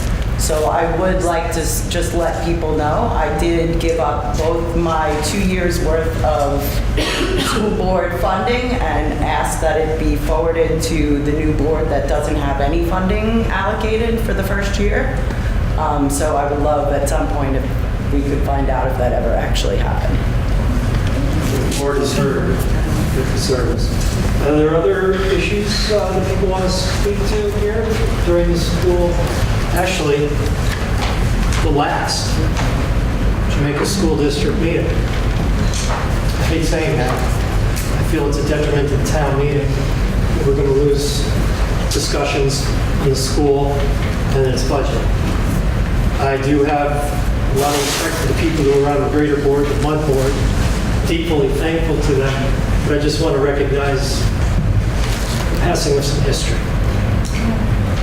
I did want to also mention that there's a St. Patty's Day dinner with board game night on the 16th of March over at the church from 5:30 till 8. Please come. They did great at lunchtime. I thank them all, and this is their next project. Are there any other issues to come up before the board? I just wanted to note that I was super disappointed that our principal isn't here today, as it is the last board meeting of a Jamaica board. I really expected our principal to be here. Just wanted to put that out there. Very strongly agree.